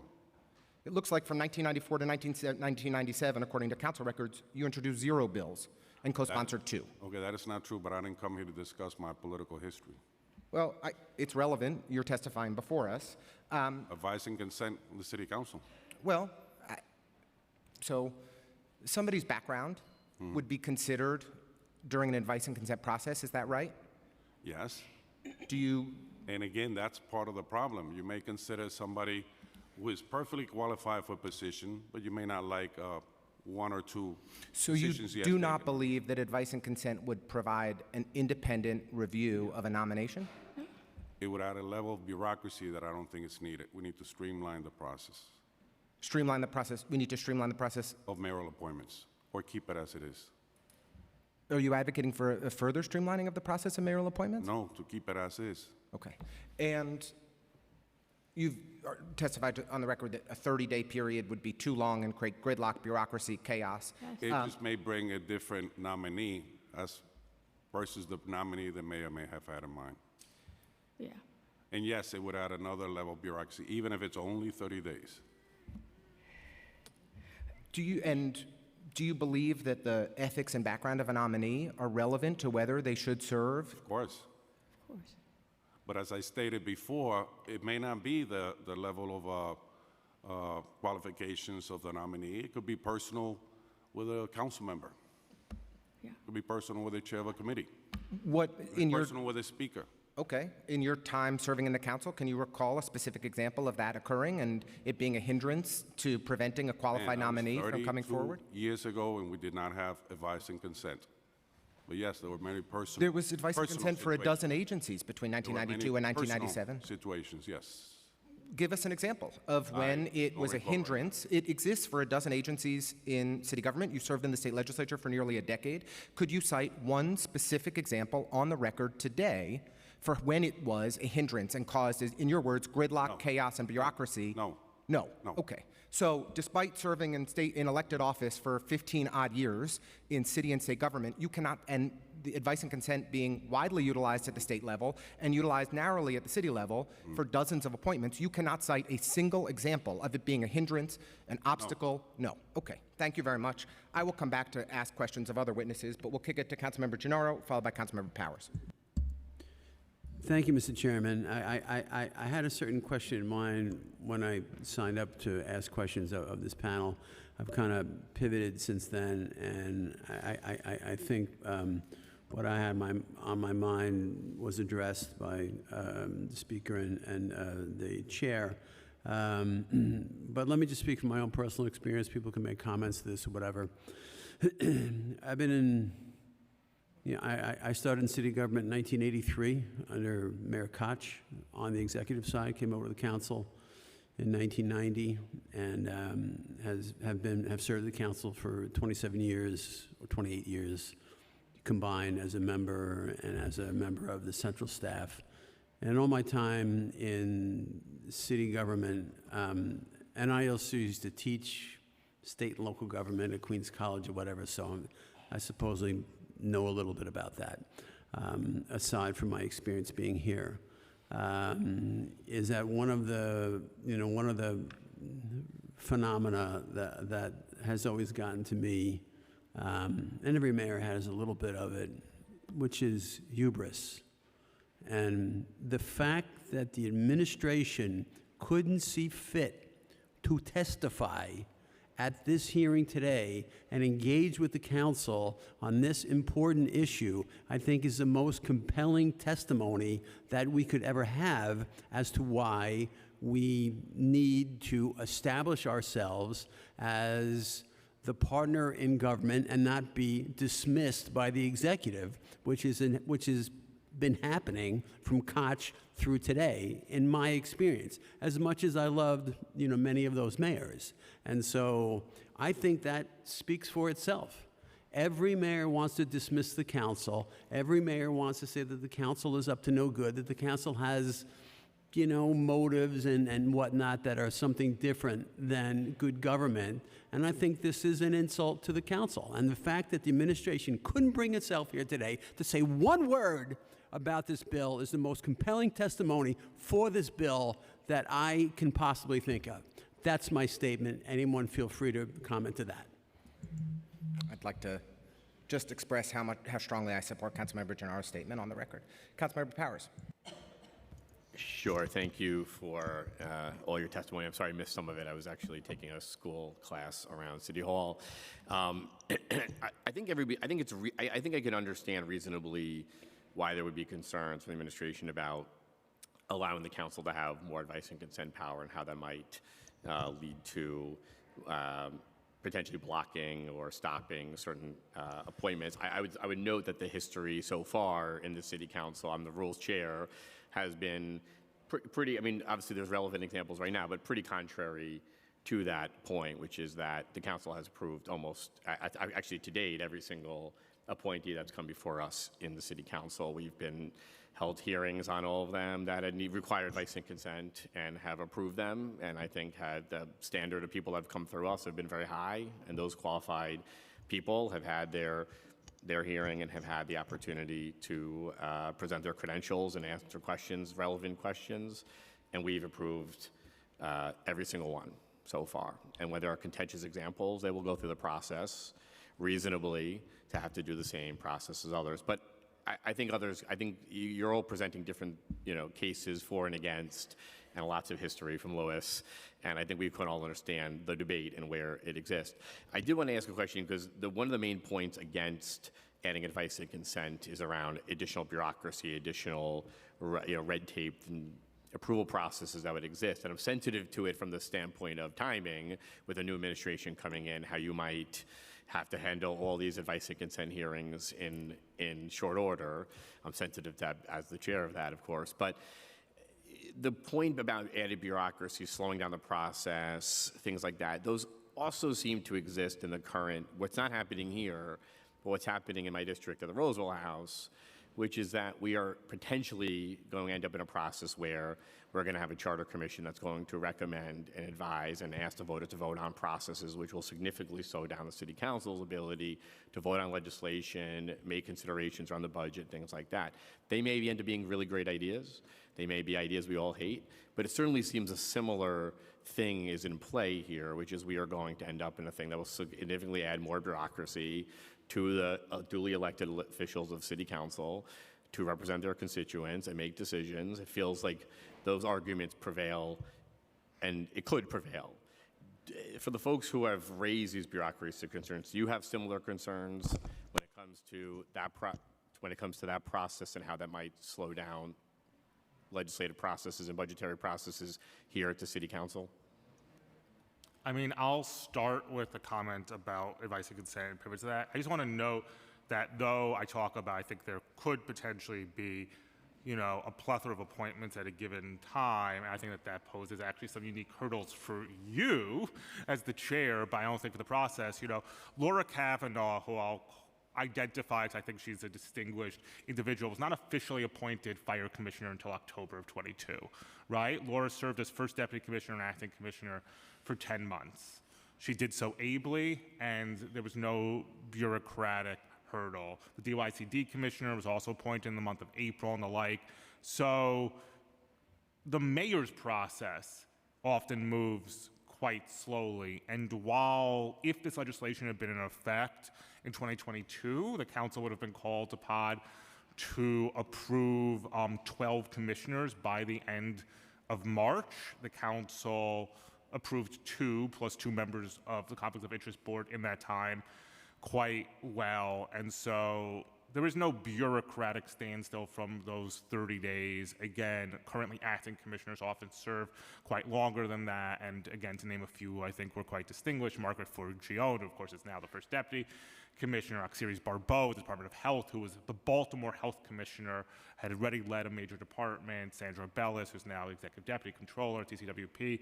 So all of that, I think, those concerns, I think, on the record are unfounded. That having been said, I do think, one has to see what I will call the Shashura Commission, because I like to call them all by their chairs' names, in honor of Dick Ravitch and Fred Schwartz, comes up with. But certainly the proposal that was brought to the mayor by some of the individuals who are now on that commission, which seems to functionally be every single piece of public safety legislation has to go through all 59 community boards, is what I would call a boondoggle. Other folks want to add any comments on that? I mean, the issue of the 30 days and the added level of bureaucracy is one concern. I think a bigger concern is what was outlined before, whereby a mayor could maybe appoint somebody or nominate somebody else rather than his first or second choice. I think that's a bigger concern as well. And I just go back to the idea of the deputy commissioner running the agency. Appointed by whom? Again, think about parks. When I came into parks, there was a structure in there that was pretty good, although it was very, very political. And frankly, had I not been there to kind of change some things around, I'm not sure that it would have been the kind of thing that you all would want. And again, I don't want to get into personalities. It's more structure of how it's going to work, one. And two, I just see the whole issue of community involvement, which is very important. And by the way, as Parks Commissioner, the thing that you do the most is listen to the community as much as you possibly can, because everybody has an opinion and they're very, very strong about their opinions. And you got to figure out, and that's one of the things you're appointed for. But I really feel that it's going to take an enormous amount of time to get these things straightened out. And just looking at what you said about the 30 days or the 30 whatever, I just think it's a nightmare. Yeah, and just for the record, I was raising the possibility. I think Louis, his answer provided also a lot of insight into exactly how you can time that process out and the process for setting up an administration that might take time anyway to get to everyone to the approval process. So I understand some of the concerns. I think they're also resolvable. Thank you so much, Councilmember Powers. Ms. Gottbaum, just a couple questions for you and then a couple questions for Mr. Cholden Brown. Corp Counsel was subjected to advice and consent following the Charter Revision Commission of 2018-2019. It led to the appointment of the first 2 women to lead Corporation Counsel, distinguished, qualified women of color, Georgia Pestana and Judge Sylvia Hines-Radix. Do you believe that that subjecting Corp Counsel to advice and consent has caused any negative issues, or do you think that was a positive development? I think it's a positive development. I think, yes, I think it's a positive development, and I think because Corporation Counsel represents the council, you want to make sure that the person that is appointed to that position is strong and will be fair in terms of both the council and the mayor. To me, that's a very important issue, and therefore, yes, the answer to your question is I do think that was a good. And as we discussed at a recent hearing on the mayor's new form policy requiring elected officials to fill out a form to engage with city agencies that he reviews and approves, we referenced a section of the charter that notes agency heads shall have cognizance and control of the government, administration, and discipline of their agencies. Does this indicate that agency heads have a certain independence from the mayor in your perspective and are intended to run their agencies based on their own professional expertise? Well, I'm not sure I quite understand the question. Yes, I do think that the commissioners are appointed with that in mind, that they have their own autonomy, and I think that was very clear in the administration that I had the pleasure to serve alongside. We got into many fights about that kind of thing, because if a commissioner was being very responsive to me as public advocate, again, I hate to personalize this, but it's hard not to, and that was not good, or that was not allowed by the executive. It caused a big problem. On the other hand, the relationship that one develops with people, you get it done anyway. And you've referenced concern about the interim process that we would have. Yes, I'm very concerned about that. So if an agency head were to resign or be let go by the mayor, the first deputy commissioner would take over as an interim if that position exists. Don't you think that that would help ensure that City Hall and the commissioner of the agency want to have really strong first deputy commissioners in place who are prepared to step in as necessary if the commissioner is no longer able to serve? No, I see it as different when you have elected a mayor and then that process has taken too long to advise and consent or create advise and consent for the commissioner, and then the current deputy commissioner is in charge. That's the old administration running the agency, and perhaps that wouldn't work out with the current mayor. You don't know, and I just don't see that as a good possibility. I mean, frankly, again, I don't want to get personal, but that did happen when I became Parks Commissioner.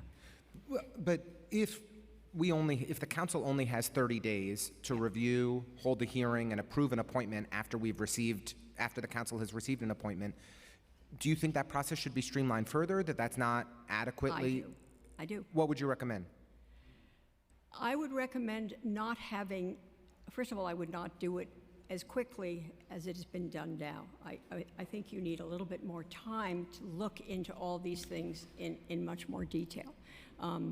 And I think that is a question that immediately that I could not be able to answer. I don't believe in all cases that the council would be able to get it done in 30 days. That is our current practice that is the current practice of the council for advice and consent when people are nominated for the Taxi and Limousine Commission or the Art Commission or Public or Landmarks Preservation Commission. There's 30-day window once the nomination is received to hold a hearing, chaired by our Rules Committee chair, who just departed, Councilmember Powers. and for the council team to do the necessary vetting and review for a nomination. That to me feels like an expedited process, a swift process, very different than what we see in Washington, for example, where we don't, where the Senate can be slow. The council works very quickly and would work very quickly under these expanded authorities in this bill. Well, I don't know if that's true. You're talking about an enormous number of agencies. I mean, if you're just talking about these ones that were stated in the legislation, I just don't see you'd be able to do it that quickly for all of them. I just don't. I mean, sort of practically speaking, if you have various people understanding that they can be a part of advised consent, how are you going to avoid all of those people having a voice in what you're doing? It's a little bit different if you have the whole city, right? Right. Just to be clear, if in the Speaker's proposed legislation, if the council failed to act within 30 days, the appointment takes effect. So that's the time frame for how it would work.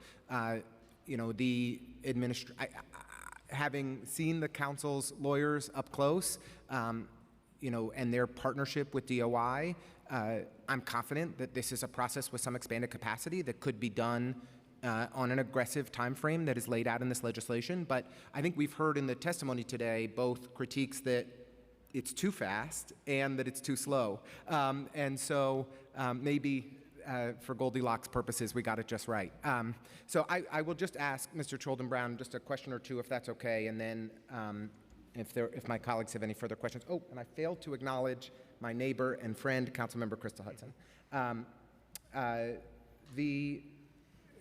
I'd like to ask about the 1989 Charter Revision Commission, which put a great deal of thought into subjecting CPC nominees, the City Planning Commission nominees, to advice and consent. And I believe the rationale from the documents that we've reviewed was that it shouldn't just be all appointments by the mayor, and that the input of the council and the appointments from other stakeholders were valued and valuable. Do you think that same logic should apply to other agencies in city government and for other appointments? Yeah, so I mean, the creation of the current City Planning Commission actually was very fraught, right, dating back to '87 when Dick Ravitch started his commission. Through the end of the Schwartz Commission in '89, there actually was something called the Land Use Commission for a long time, and those proposals that would have been a 7-member body with actually some direct council appointments at various times, but obviously there was a very deliberate and robust debate between, Chair Schwartz, other luminaries like Nat Leventhal, Judah Gribbetts, David Traeger, all of whom had long government careers of one sort or another. So, it ended where it did, but certainly I think that logic follows through to this day. I would absolutely agree. And from your perspective, across the 12 or so agencies that do have appointments that are subject to advice and consent, many of which have been in place for 50 years since the '75 Charter Revision Commission, can you note any significant problems or hindrances that have been caused by the advice and consent process? No. Again, I think one thing that is notable is that commissioners on the boards and commissions serve until the appointment of their successor, right, which I think obviously obviates against vacancies, though vacancies do, of course, occur. But to my knowledge, in those 50 years, no commission has ever failed to achieve a quorum because of the time period. And again, 30 days is a very rapid period. I must admit, I come down on the side that it should be a little bit longer. Albany does 45 at various points. Speaker Vallone sought 60, but at no point has the Art Commission, LPC, TLC, or any of the others suffered because of advice and consent, even when under unfortunate circumstances, a nominee has had to withdraw and the process has re-begun. So no, I think it's not been a hurdle. And this may be a question for you or Ms. Gottbaum, if you could. When the mayor plans to or considers appointing a person for a high-level post, they undergo a Department of Investigation background check, correct? If DOI's background check identifies significant issues for any commissioner appointment, they're often, the public, the council, the overwhelming number of people who work in city government have no awareness whatsoever of any flags or concerns, ethical or otherwise, that may appear in that DOI background check. Is that correct? Yeah. Yeah, I far think as that's I know. yeah. We would have no idea. And for those of us who, but we do know, of course, that there are significant issues in people's background checks.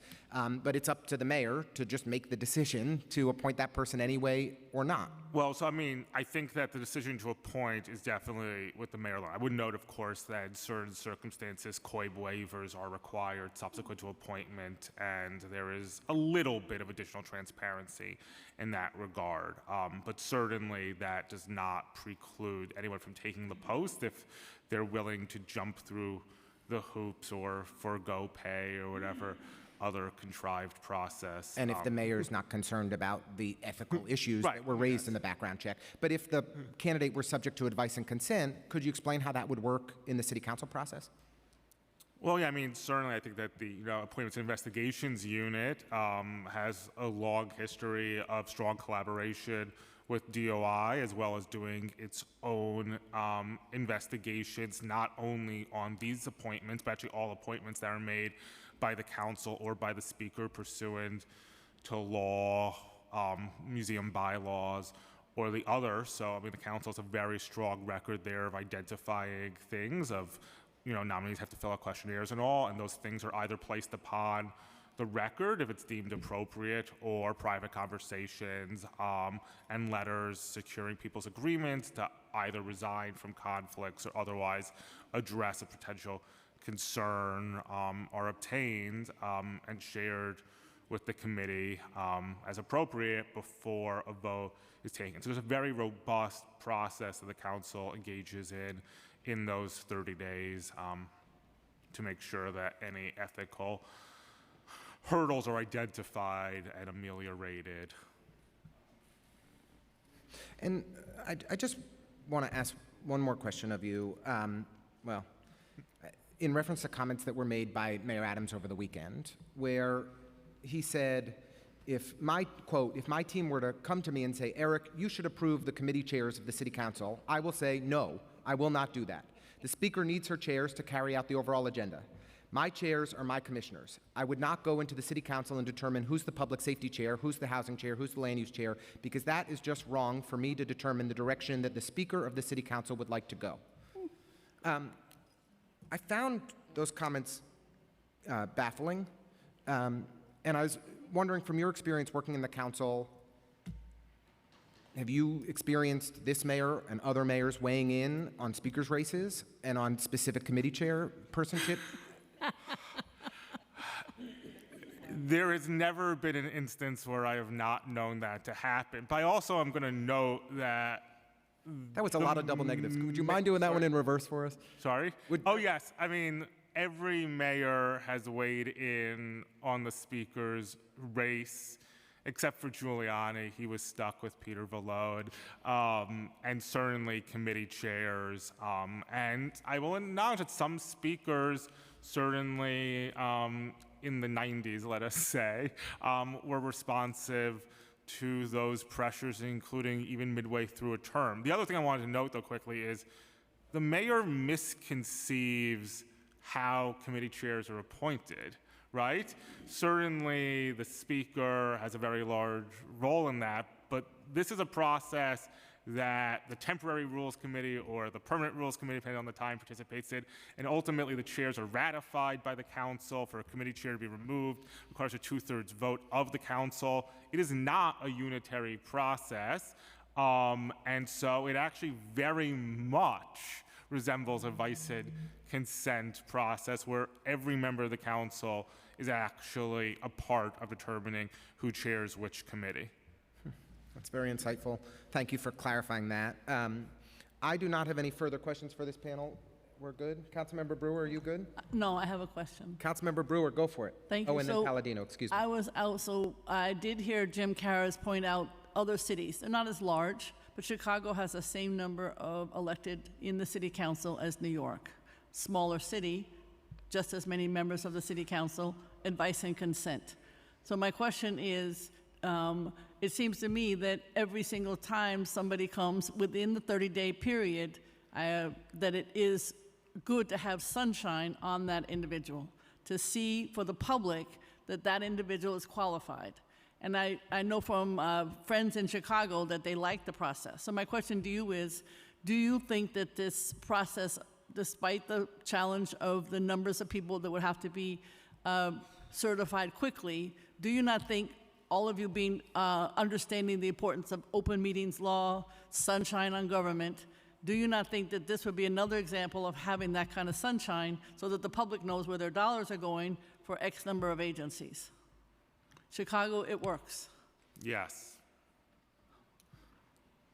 Adam? Thank you. No, I think another point that has not been brought up is this process of advice and consent may actually discourage very qualified individuals from participating, be it because they have some personal issues that may be embarrassing, although it has nothing to do with their integrity or their qualifications professionally, but again, they may be discouraged from even applying, or they may have personal beef with a chair of a committee or the speaker of council members. I would tell them to get the hell out of the job, Adam. I understand. It politicizes the process. Okay. Betsy? I will agree with my colleague over here. I think he's right, and I can cite, excuse me, personal experience along those lines. Again, there was no advice and consent when I was named Parks Commissioner, but had there been, I don't think I ever would have been Parks Commissioner. Why? Because everybody said she's never had anything to do with parks. She's not an environmentalist. Environmentalist has nothing to do with how you run the Parks I Department. think you would have been appointed, Betsy Gobbow. I don't think. All right. You'll never know. You know what, Gail? Let me just say, not an environmentalist, and there were a lot of environmentalists who were pushed forward by many good-hearted people. Parks is a management job. It's picking up the garbage and cutting the grass. I'm aware. And if I may, I think we all agree she served admirably as Parks Commissioner. Thank you, Adam. Thank you. I certainly would have voted for your appointment. Councilmember Palladino. Good morning. You keep bringing up Rudy Giuliani. Rudy Giuliani was probably one of the best mayors this city has ever had. Whether you agree with me or not, that's okay. I do believe this is an overreach of the city council once again. You know, we have a mayor, we elected a mayor, and it seems that we're very eager to destroy the separations of powers in this city and regulate the entire mayorship to simply a ceremonial position, simply because we don't like his appointments. I mean, I'm not understanding this. I see this as a genuine overreach. Elections mean living with the decisions that the voters have made. And New York, that means our mayor gets to appoint commissioners of his choosing. It's as simple as that. This is nothing more, to me, than a power grab by this city council. And and as far as I go, it would lock in a progressive control over this entire city, nullify the mayoral elections, and frustrate any future attempts at reforming the city by this or any other future mayor. With all the problems that this city is facing, the city council majority should be reflecting deeply on how we got here and what could be done to fix things, not engaging in dangerous political games with the mayor like this. I think it's ridiculous. And you cite Chicago like we're going to hold Chicago up, one of the worst cities in this country, and we're going to hold up Los Angeles, one of the worst cities in this country, as an example of what happens when we turn over control to the city council? Absolutely not. Absolutely not. I totally disagree with this, and I really hope that we all come to our senses. And that's all I have to say right now. Thank you very much. I would underscore for the record that checks and balances are enshrined in our Constitution. They exist at every level of government, in most large municipalities, at the state level, federal level, and I think they have it has worked quite well. With that, we will excuse this panel. Thank you all for joining us today. And why don't we go here first? We'll next hear from a member of the public, followed by a representative of the administration, who has joined us after all, so thank you. Before the member of the public testifies, I'm just going to share a brief statement. I remind members of the public that this is a formal government proceeding and that decorum shall be observed at all times. As such, members of the public shall remain silent at all times. The witness table is reserved for people who wish to testify. No video recording or photography is allowed from the witness table. Further, members of the public may not present audio or video recordings as testimony, but may submit transcripts of such recordings to the Sergeant-at-Arms for inclusion in the hearing record. If you wish to speak at today's hearing, please fill out an appearance card with the Sergeant-at-Arms and wait to be recognized. When recognized, you will have 3 minutes to speak on today's hearing topic, the elected official agency engagement request form. You will have 3 minutes to speak on today's topic, Intro 908. If you have a written statement or additional written testimony you wish to submit for the record, please provide a copy of that testimony to the Sergeant-at-Arms. You may also email written testimony to testimony@council.nyc.gov within 72 hours of this hearing. Audio and video recordings will not be accepted. Once again, for those of you who are testifying in person and register in advance, please fill out an appearance card with the Sergeant-at-Arms.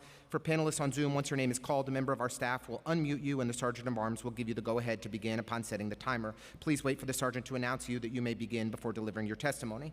I would now like to invite Ms. Sharon Brown to testify, and we'll do a second panel followed by Ms. Tiffany Raspberry.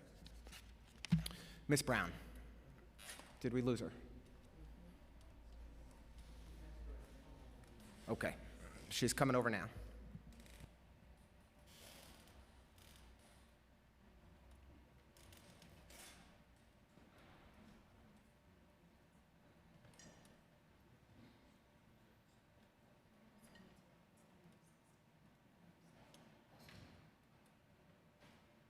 Ms. Brown, you're invited to testify.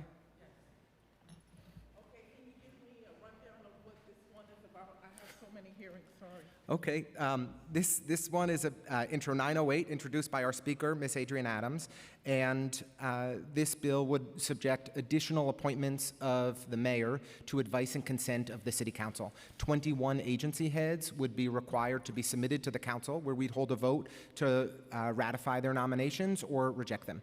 Okay, so you have Would you mind just pressing the button in front of you so we can hear you, and to remind you you're on the clock, so you have a limited amount of time.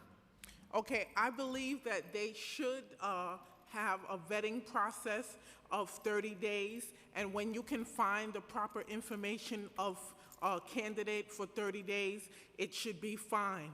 But there should be an addendum that if you don't get to vet the person properly, that an additional time should be added. So that should be a part of the bill. So if you can get it done in 10 days or whatever days, you don't have to fill that 30 days up. It can be as far as you can find out enough information about the candidate. So if it's within the 30 days, you can move on, unless you want to just dig more to make sure you got everything. The 30-day allotment is proper. Just make sure that you add more time. It should be in the bill that if for some reason you can't find the information that you seek, you should get an extended amount of time, maybe another 30 days, and maybe you can extend it and have some kind of delay or something on the appointment. If you can't get the proper information, they shouldn't just go in if you can't get the information or there's conflicting information. Thank you. Sharon Brown. Thank you. Oh, okay, great. Thank you so much, Ms. Brown. It is now my pleasure to ask Ms. Tiffany Raspberry to come up and testify. And we will have to swear her in? Okay. And as a member of the administration, you do need to be sworn in, so I'll defer to my committee counsel.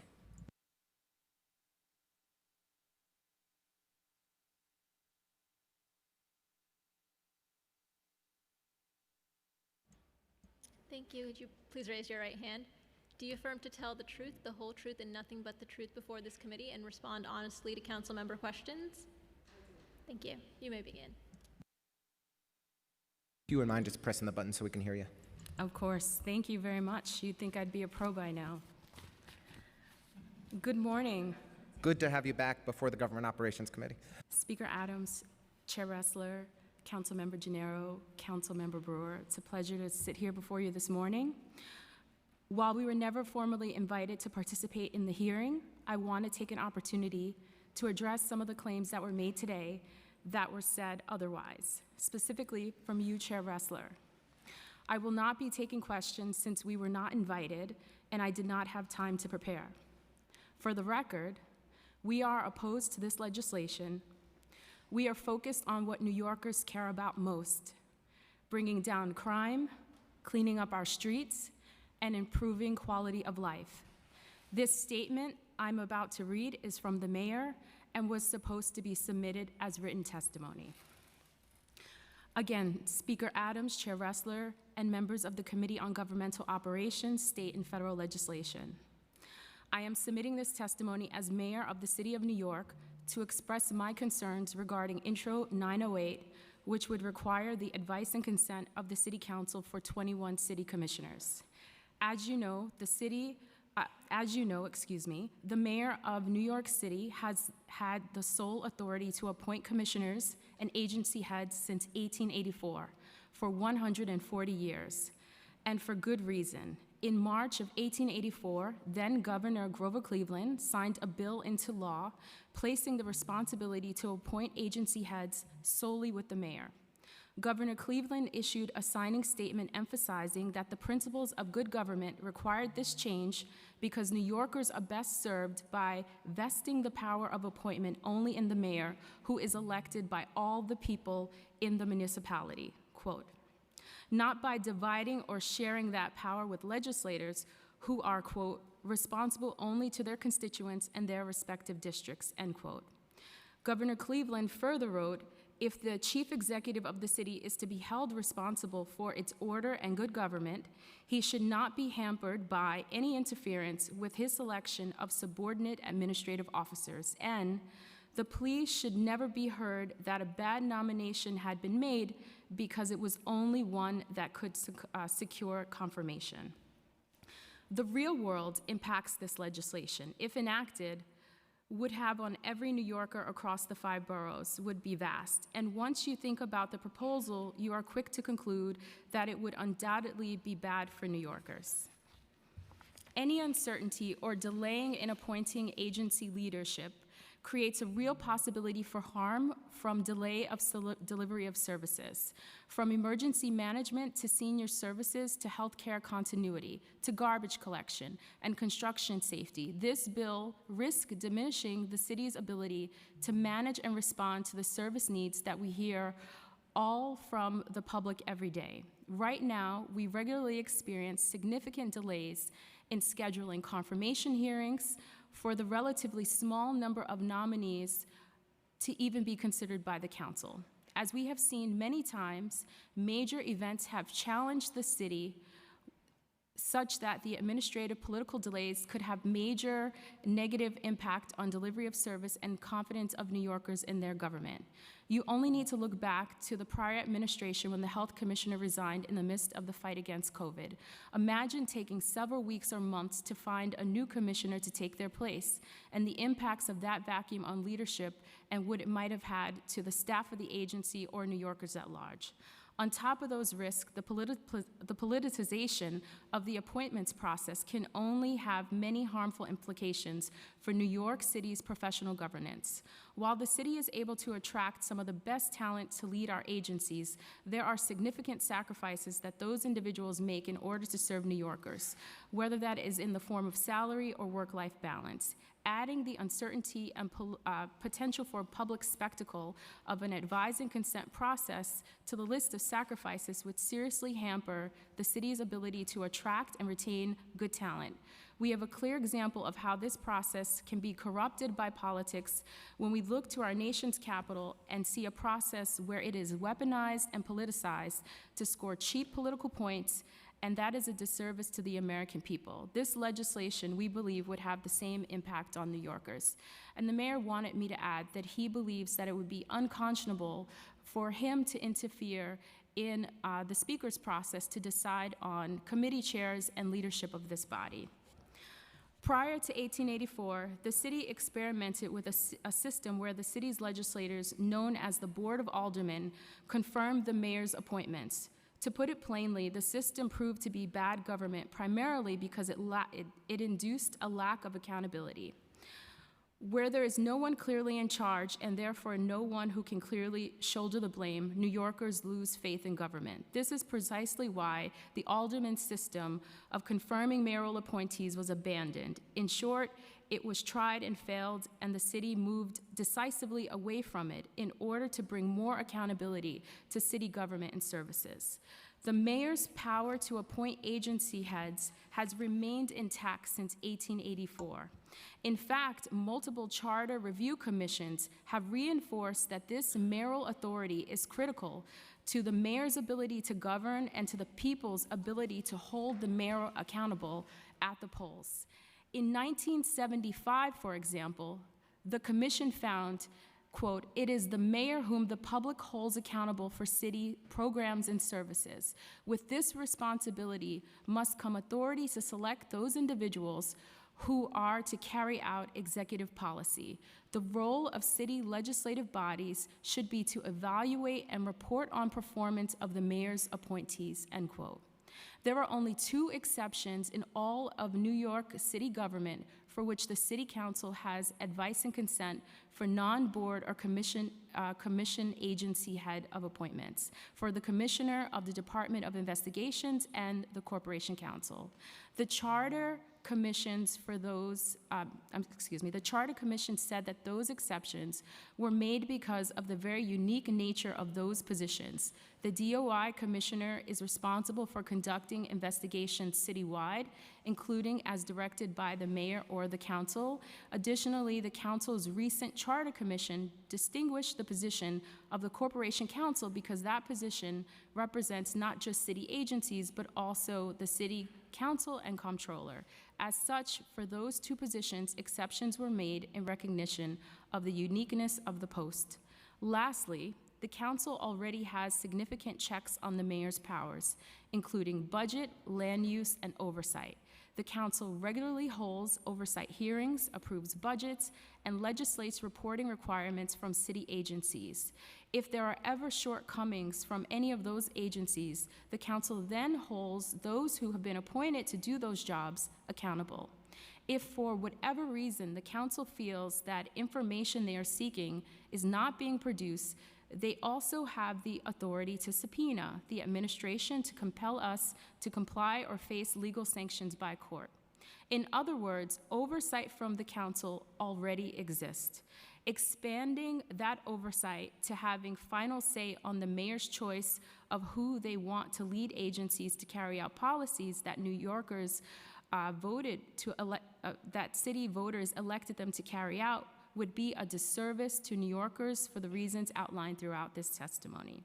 I would ask that the council reflect on the experience and judgment of past governors, mayors, charter revision commissions, and others who have come to the same conclusion.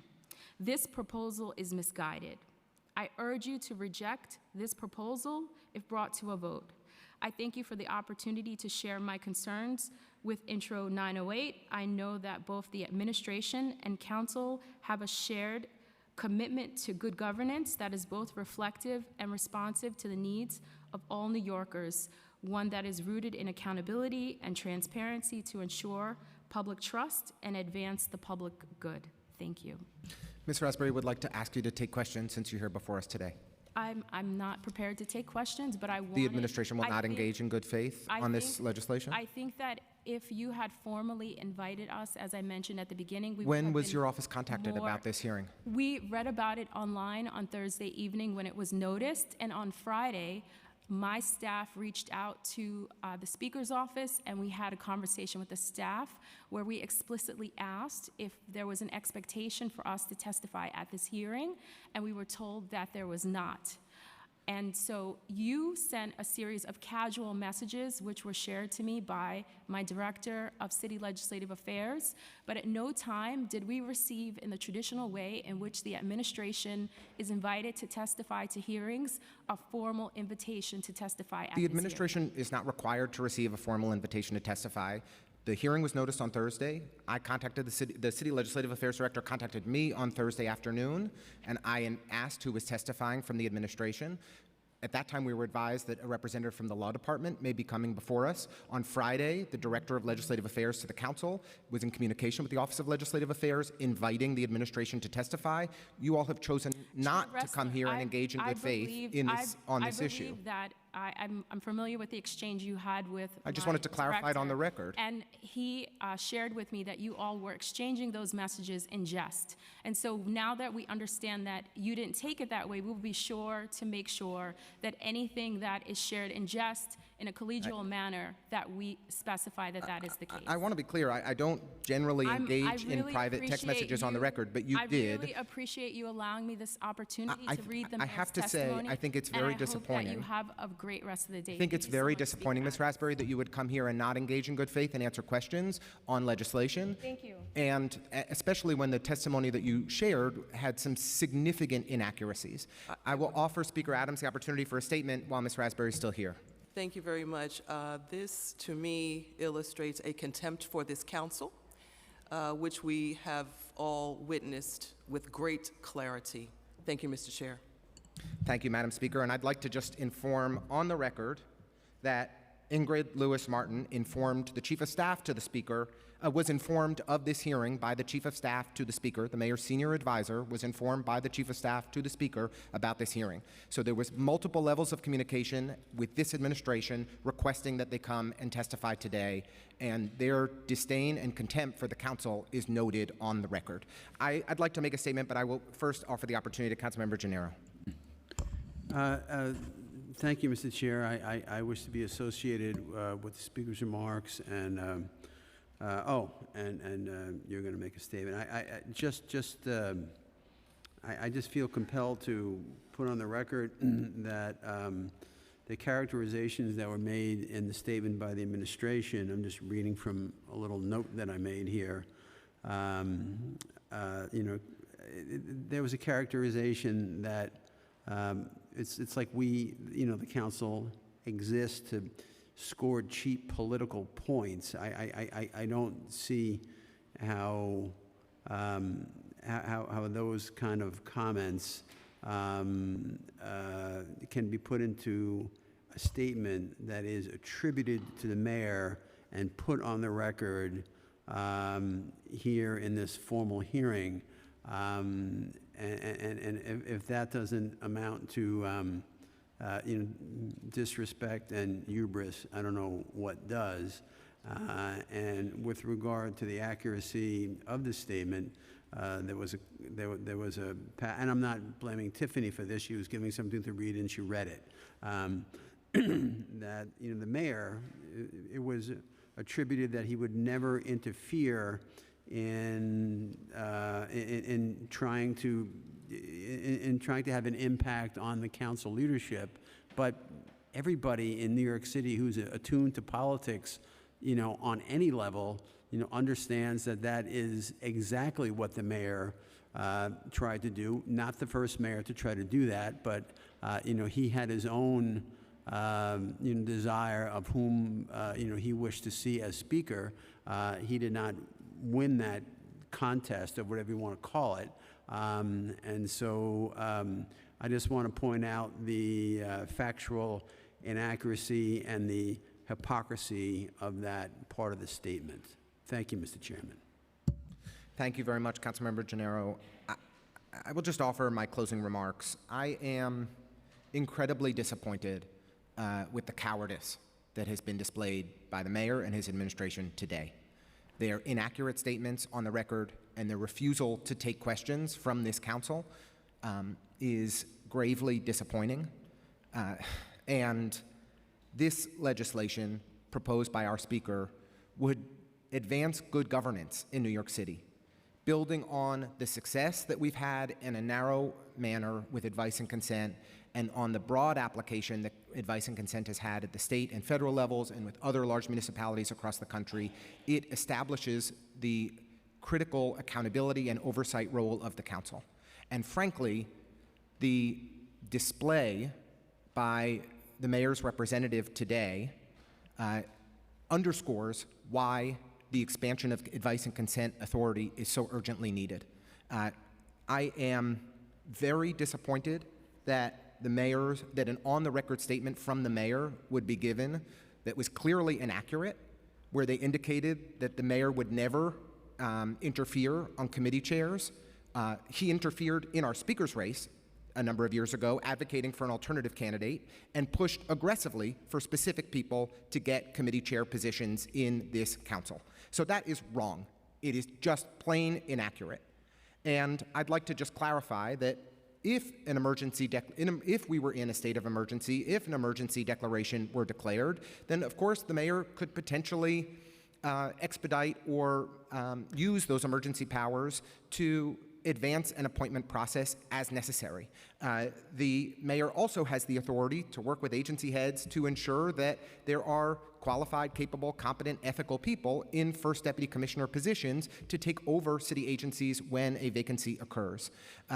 This process would ensure that we have competent, ethical, experienced people serving the city of New York. This administration has unfortunately not been the partner to this city council that New Yorkers expect. It undermines the efficacy of our government. It undermines our ability to get things done when this mayor fails to work with his counterparts in government. And I hope that today that will represent a turning point, because I don't know how we get any lower. Thank you very much for joining us today at this hearing. I'll close it out. Thank you very much.